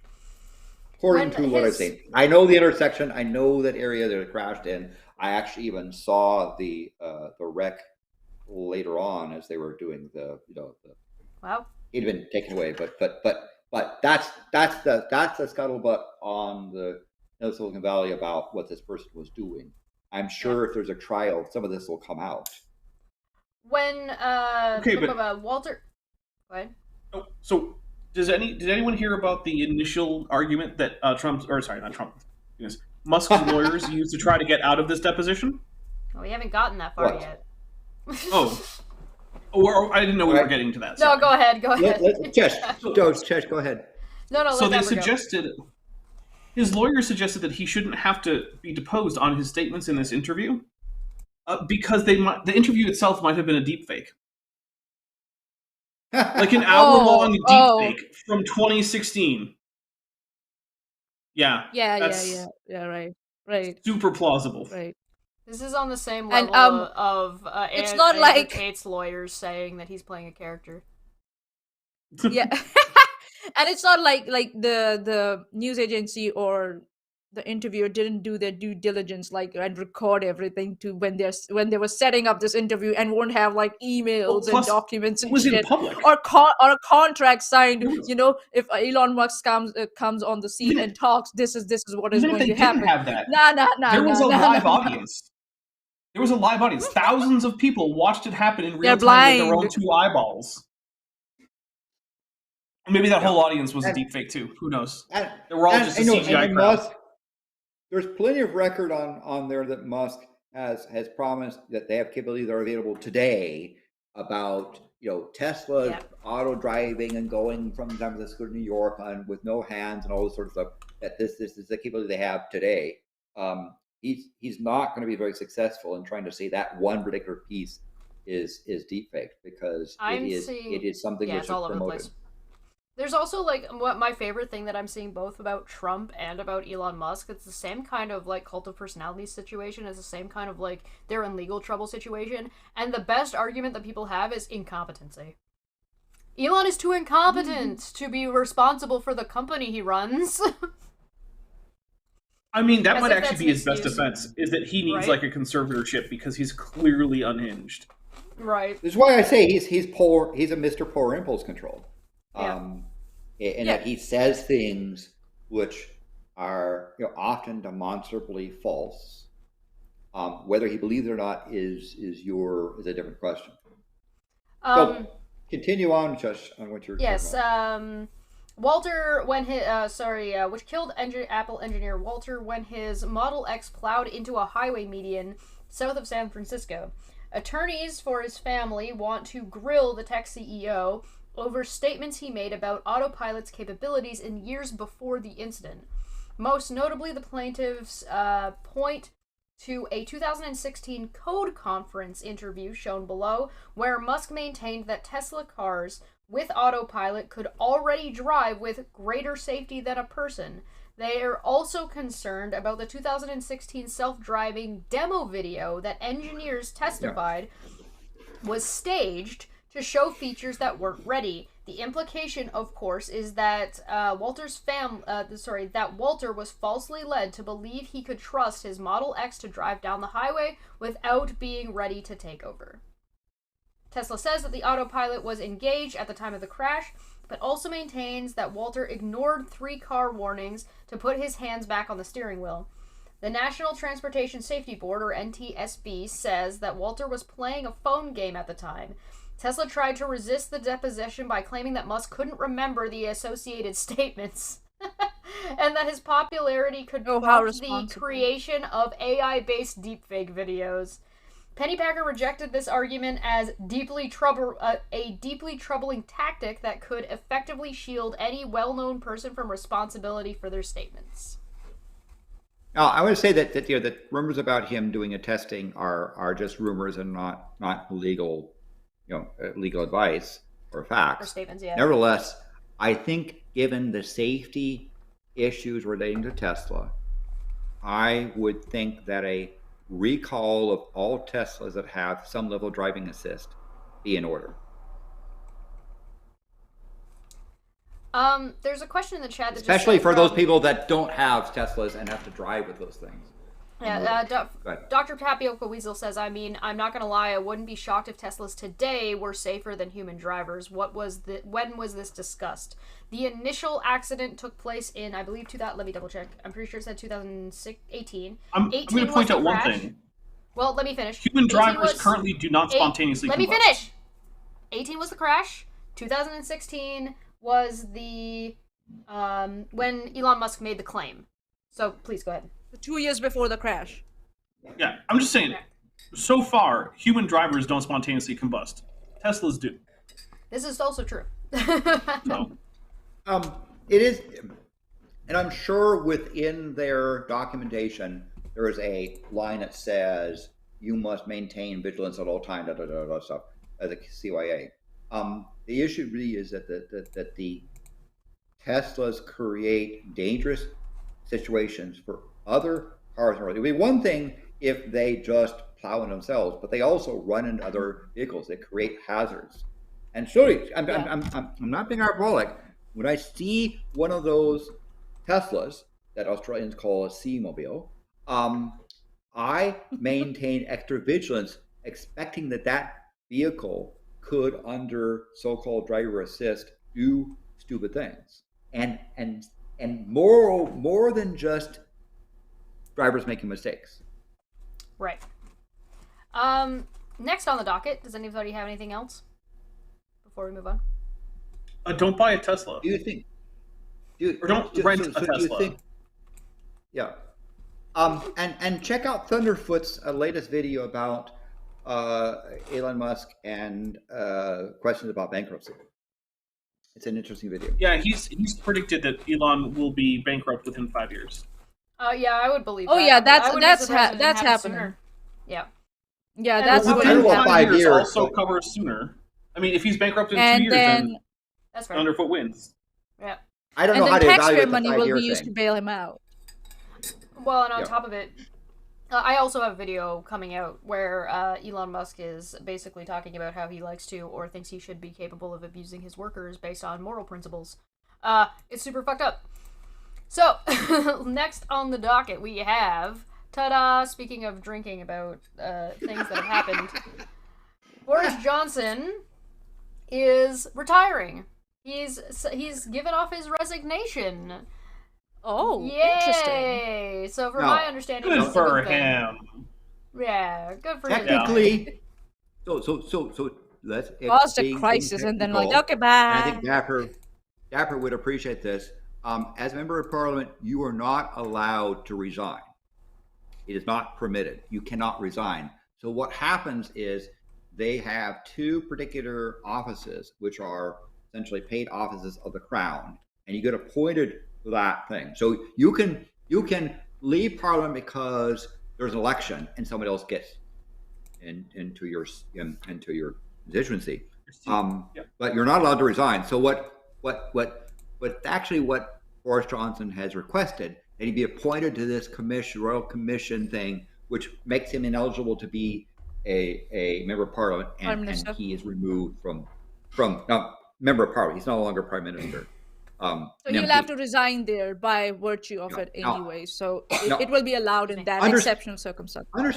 Understand that the Privileges Committee of Parliament investigated whether or not he knowingly deceived Parliament, and did so for a long period of time and failed to correct the record when he discovered that he had been conducting parties during lockdown, right?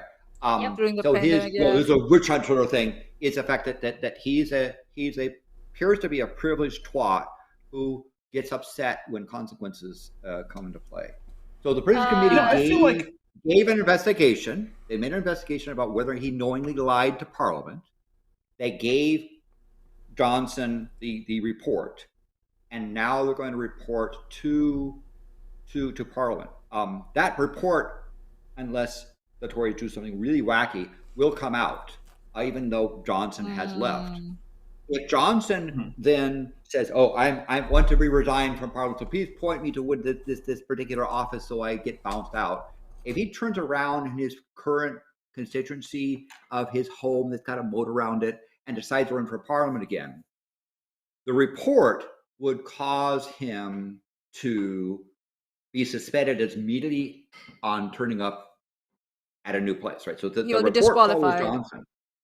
Well, if he is actually suspended from Parliament for 10 or more days, then his constituency can hold an election through a signature process, and he'll be forced. So should Johnson come back again, this report will, if the recommendations are there, will recommend sanctions. So he's running away from sanctions because, as one of these sort of privileged twats, he doesn't like to be held accountable. He doesn't think he should. Wasn't this the guy who hyped up the Brexit? This was the guy, amongst right? other things.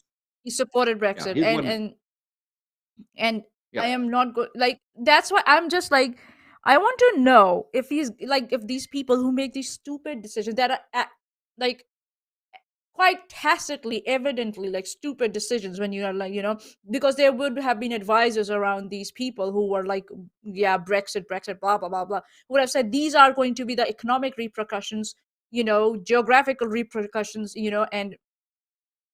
and all the other types of repercussions if we do go ahead with this. And to still do that, because I personally think that these people are somehow getting some sort of bribes from other countries who have vested interests in the degradation of countries like England. So I would really like to know, like, this guy Boris Johnson, how much money he has in his accounts, how many offshore accounts he has. I would love to know that, because I am quite certain that he got some bribery, and the people who promoted Brexit and the idea of Brexit, they have gotten some sort of, because what other motivation do you have to go into such a disaster? Like, I don't see any motivation because there was no motivation presented, right? There was no alternative like Brexit, Brexit, Brexit. But what? Okay, so what will Brexit? How will Brexit? What do you say? Help or support or be advantageous for for people? There was no news around that. There was no information around that. Just pride. Yeah. Well, within the British media, the Tory Graph, the Daily Vomit, the Tory Times, these sort of things are media moguls, which someone like Murdoch is involved in that sort of thing, pushing the Johnson narrative, pushing the Brexit narrative, even to the expense of the Tory Party. But Maanyaa, I would suggest this, even though I hear you about potential skullduggery in the financial areas. Johnson suffers from a political disease. He's a Tory. Oh. And as a Tory, it's called wokeism. No, the Tories are about not governing, gaining power so they don't govern, right? Tories are about not doing things, but the problem is sometimes they get money to have to do something. So granting their mates privileges to have a government contract, especially if those mates actually don't do anything, is a common Tory tactic. Not that all Tories do it. Wow. Tories are really about not governing, and so doing something like essentially letting the hard Brexit crash rather than trying to craft policies. Once Parliament determined we're leaving because of the vote, Tories are about not governing, not doing something, not there. Now they towards elections they promised. Oh, come on, Landon! They brought back Fox later on. That's governing. They promise to do things if elected, or they say, well, Labour's going to be worse, right? But Tories are, again, I'm not being hyperbolic. Tories, a political disease, and people who suffer from it gain power to not govern or prevent governing from happening. And they get frustrated by the civil service because the civil service is trying to do things, and so they try to then establish policies to prevent the civil service from actually doing something. Not that Labour is any better, or Landon, but what about that time they tried to tax internet pornography? That's governing. Okay. So sometimes they'll come up and they'll have a policy where they'll say, well, we want to reduce net immigration, right? But they do it cleverly by saying, okay, the problem is that there are people leaving the UK and people coming to the UK, and so they're worried about that. But they say, oh, so we're going to stop the boats because they're taking your jobs, right?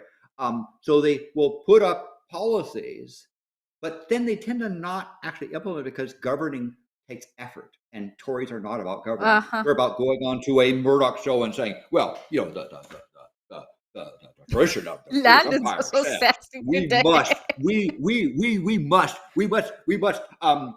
uphold the traditions of the 17th century, and someone divinely appointed by God to rule, that we poured vegan oil on around some stage because you can't see his naked body. Only the Archbishop of Canterbury could see his naked body there at the time. But Boris Johnson, he was there in the crowd and did his thing because British tradition must be upheld.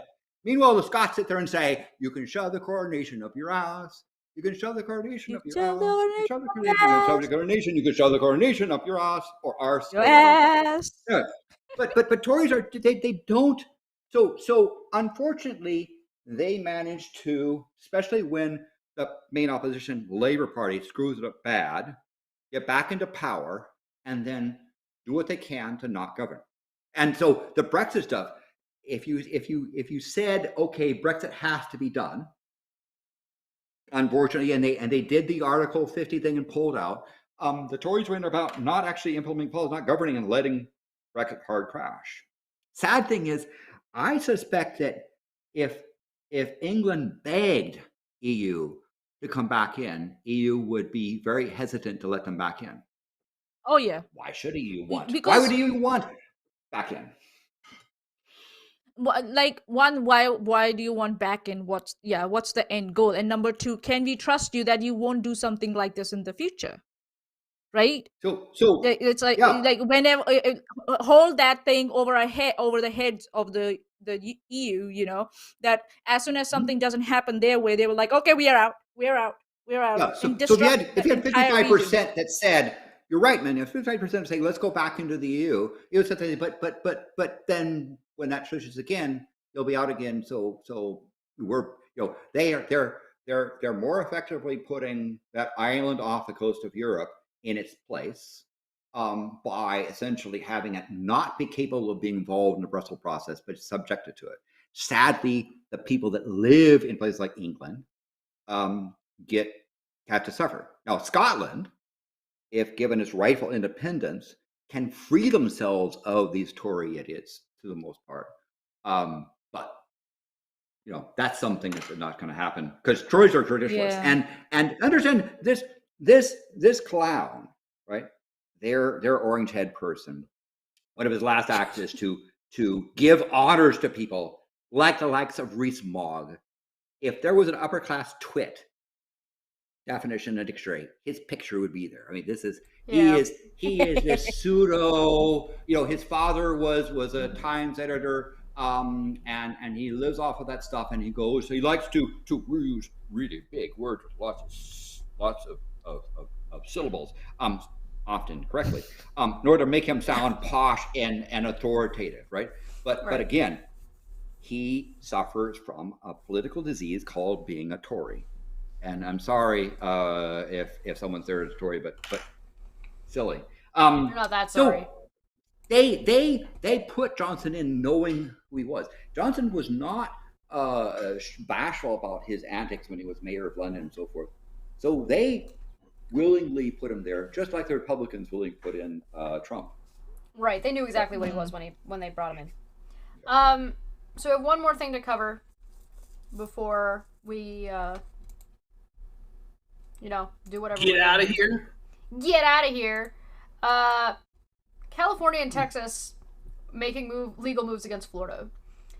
So the main reason why is essentially because Florida keeps trying to just ship immigrants to other places. Mm-hmm. Like Governor Florida man's doing political stunts. Which, by the way, is probably technically human trafficking. Yes. Yeah, might be the case. Yeah, California, like, California Attorney General and Texas Sheriff, whose jurisdictions encompass San Antonio, are forcing their criminal and civil investigations on whether migrants were lured onto flights under false pretenses. Mm-hmm. That definitely follows as human trafficking. They filed charges with the local district attorney on Monday after 9-month investigation into the Florida-run operation that transported 49 migrants from San Antonio to Martha's Field Vineyards, and announced his investigation over the weekend. Quote, "I think deception is a key part of what's happened here," he told The Hill. Both these investigations orbit DeSantis, former President Trump's leading competitor in the 2024 GOP nomination, whose hard-line stance on immigration is a keystone of his campaign. So Governor DeSantis is abusing Florida taxpayer dollars. We welcome the federal government or other states to help us challenge these dangerous political stunts. Bravo. Yeah. Bravo. Yeah. Hey, pro tip. See how it goes. Don't put identifiable individual people in like your weird human trafficking publicity stunt, because once people can actually see the faces and put names to them, suddenly it becomes a whole lot less abstract, and they're like, "Oh, you just stuffed some identifiable people into a plane and flew them to like some politician's house in New York." That's not really cool. I understand that Governor Florida victims, faceless guys. He's merely doing this as a publicity stunt because he's about saying, "I want to show to this constituency that I'm anti-woke." and that I'm trying to. I have to the stop, balls to stand all up. this stuff. Except he's also the one pushing this idea of wokeism anyway, so he's setting up the ball to say that, look, I'm not this vaguely defined thing that I'm just trying to demonize because I'm defining it vaguely on purpose so I can weaponize it against people.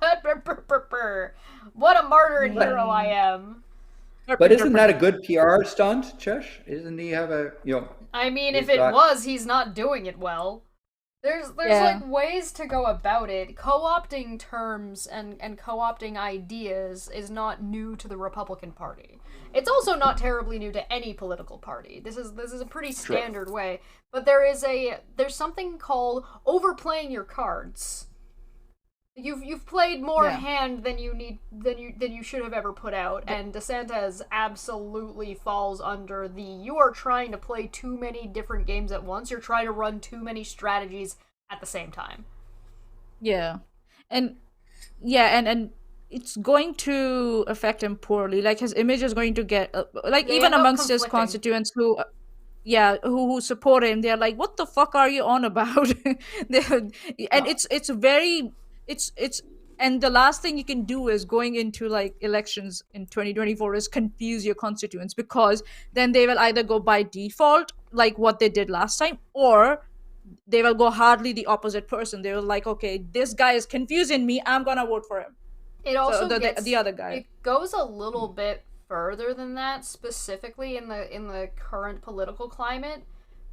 Only because it is giving people a very good demonstration of what governing looks like under DeSantis and what governing looks like under extreme Republican being in charge. Right? We've already seen what happens with Trump, but it's been 2 years. People kind of forget about things that have gone on and what's happened with what's going on with Florida. Not only do we have the people of Florida not being happy about it, we have businesses failing. We have books being removed and education going to shit, which the teachers aren't happy with, the parents aren't happy with, the kids aren't happy with, the board isn't happy with. He's trying to screw with corporate America as well in his dealings with Disney, so that's not going well for him either. And other states are pissed at them because they keep pulling shit on them too. So he's just pissing off everybody right before the election. Yeah. DeSantis that's so well said. Has an operation mode where when he is in a press conference, he insults members of the press he doesn't like, and more than just Trump, right? He is really good at refusing to answer the question, refusing to be held accountable, and for those that are really good at trying to hold him accountable, just about abusing them, insulting him on there. The problem is that with DeSantis going to the national stage, he's going to pick saying, you need to support me because I'm going to prevent them from doing this to your children or this to your house, whatever they get. He's playing this. I am going to be the one that kills woke and that kind of thing. That can get you support for so long. But at some point, you have to ask actually for actual policies. Especially when you don't know what woke is. Yeah, right? If you don't know what he's trying to I'm gonna defeat this ideology, but I don't fucking have nobody has a fucking idea what it is. So I looked real quick. But he would just say these things I don't like. So I looked real quick because Steve Reno brought up a good point. They asked, does DeSantis actually have bad approval rates in Florida though? Ever since he announced presidency, yes, they've been dropping. Wow. I wonder why. Also, Trump, seeing him as a potential rival, has been doing what he can with his team to undermine Governor Florida Man. And that's an interesting thing to watch as well. Even though you can't define woke, DeSantis would say it's what I say it is, right? So he'll say, "Here's Newsweek." Yeah. Oh God! Even Newsweek is saying that DeSantis's ratings are dropping. It's not loading, so whatever. But but that doesn't that doesn't disqualify somebody. Pence's ratings in Indiana as governor were falling through the toilet bowl, and to some extent, Pence's family said, "Run for vice president with this guy. You probably won't be elected, but you can essentially go on a high note." So he exited Indiana before repercussions had happened about his governorship. That might happen with Governor Floridan. I'm not sure, but you can count on him trying to push the narrative of support DeSantis, because he's the only one standing up to those people that are going to do this thing to your house, your car, your beer, your wife, your kids, your whatever thing is. And it is what it says it is. Yes. So and you can't have trans beer. Not okay. Yes. Now, we don't need to go over the whole Bud Light problem. My water transitioned into wine. That sounds like a great transition right there. Elon. Yeah, but yes. So I don't know how far he will go with regards to his presidency. I don't know. His presidential bidding, the Republican nomination. Not going well. I understand there are people who run for nomination with no intention of actually winning. Yes. But they're trying to elevate their national stature, even though they know they're going to lose, because they can gain support, gain notoriety, gain power. Yep. And that may be what Governor Floridan's trying to do. It's backfiring.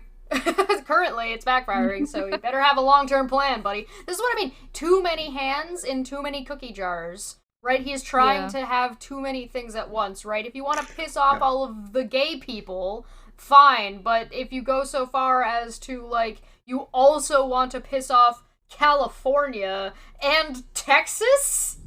What? Like, it's no, technically it's sad. Is it like Texas, like the biggest biggest conservative pool of votes ever? Wait.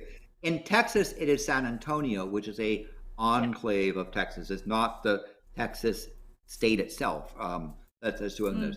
And understand that the cultural wars people, let's call them, like who's people like DeSantis, and the woke movement are two of the same coin, even though they're opposing each other. They are co-enabling behavior, right? And so I expect that the so-called woke movement will do things anti-DeSantis, which DeSantis will use to promote his cause. The two groups themselves are, in my opinion, I'm talking about the radical, we got to do this stuff, and the radical, we got to oppose this stuff.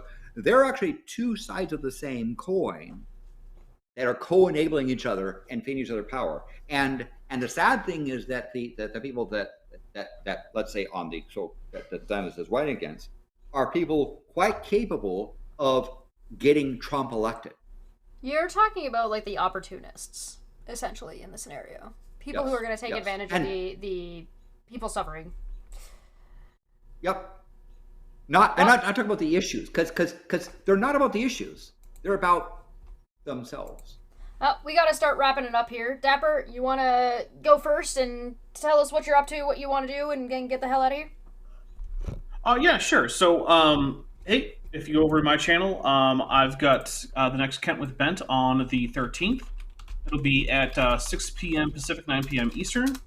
On Wednesday at noon Pacific, 3 p.m. Eastern, I'm going to be doing my birthday stream, where I will try to finish that Hollow Knight playthrough that I started for my 10K subscriber stream. Very nice. I still need the Dream Nail,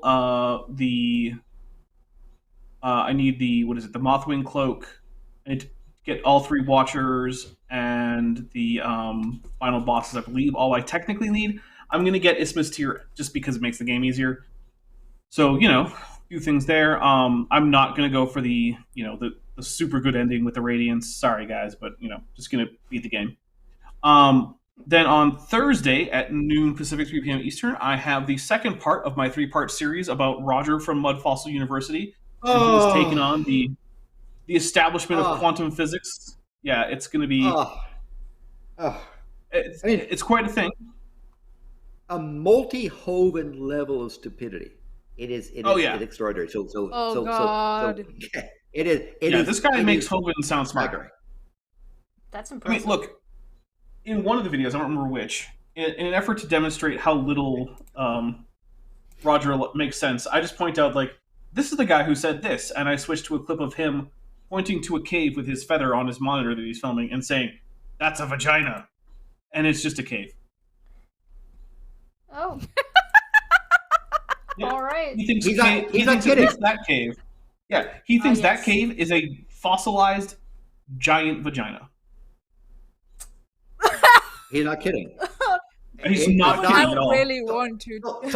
So check out.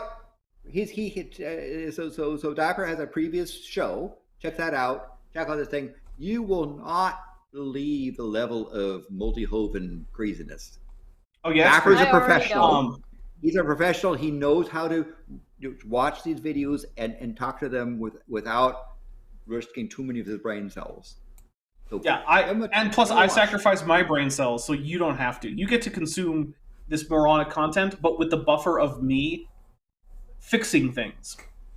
On the 17th at noon or Pacific 3 p.m. Eastern, I plan on having a show, but I'm not super confident what it's going to be. So there you go. That is a week ahead of from the full next week. So there you go. Nice. Maanyaa, what are you up to? Me? Yeah. Nothing much. I ask you every time, and you act surprised every time. Yeah, because I don't have like much to do around. It's like I haven't planned shit. From...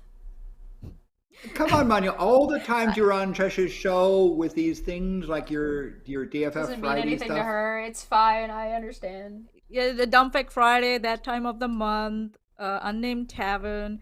You will always find me there somewhere, or if I'm not on the screen, I'll be in the live chat somewhere, and I'm in Chesh's Discord anyways. So yeah, if you want to catch up with me, I'm always available around Fridays, Saturdays, and Sundays. So yeah, but apart from that, the whole week just goes by like minimum texting or something like that, and there's silence. But yeah, I'm available on weekends, so yeah, come to Chesh's Discord, and we'll have a chat. We'll talk. Landon, what are you up to? Well, being a patron of Dapper, being a patron of Chesh, like and subscribe, click the like button, all that good stuff. And of course, Madame Pele, who is putting on a show. So be sure to tune in on July 7th at 13. That's 1 p.m. Pacific time, where we're going to have a recap on the amazing dance that Madame Pele is doing. She has got a jig going that is quite impressive. I like that. Lots of it's called volcano porn, lava stuff, right? We have plenty of lava stuff. As to what she'll be doing on July 7th, who knows? I mean, she could say tomorrow, "I'm done," chill, or go whole hog. It is. The Tories have so far not tried to tax volcano porn, unlike regular. Not yet. Not yet. So understand the volcano show is safe for children. I use that as a joke, but we will have some amazing stuff of what she's doing there. So watching that international oxidative silicon contest coding is going on very well. Work on putting a telescope on the moon. Another scientific exploits as well. What did you say? What did you say? Putting a telescope on the moon. Putting a telescope on the moon. Come on, Landon. We all know the moon is just a light. You can't just matter of factly, just like say He's that. talking about the moon's made out of cheese. Plus, the moonlight is cold.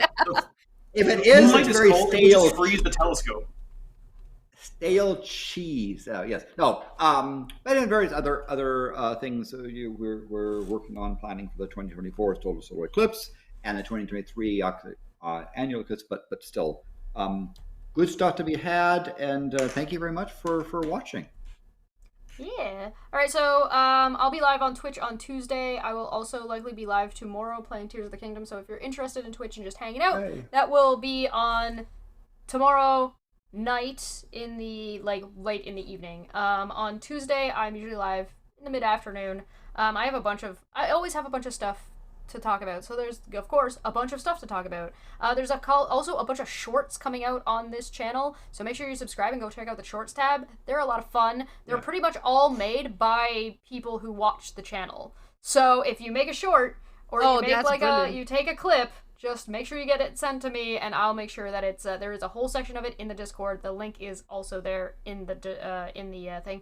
I'll make sure everything is linked down below for what we talked about today, as well as there will be an art stream on Thursday. There might be another stream on Wednesday, depending on how I'm feeling, and then Dumpfic Friday on Friday. However, the following week is the interesting one. Maddie from Dapper's channel is coming over on Monday. And her own channel. On the 19th. Yes, she's got her own channel. She's coming over on the 19th. She's going to talk to us a little bit about climate change and the current fires that have been going on in Canada and what that means.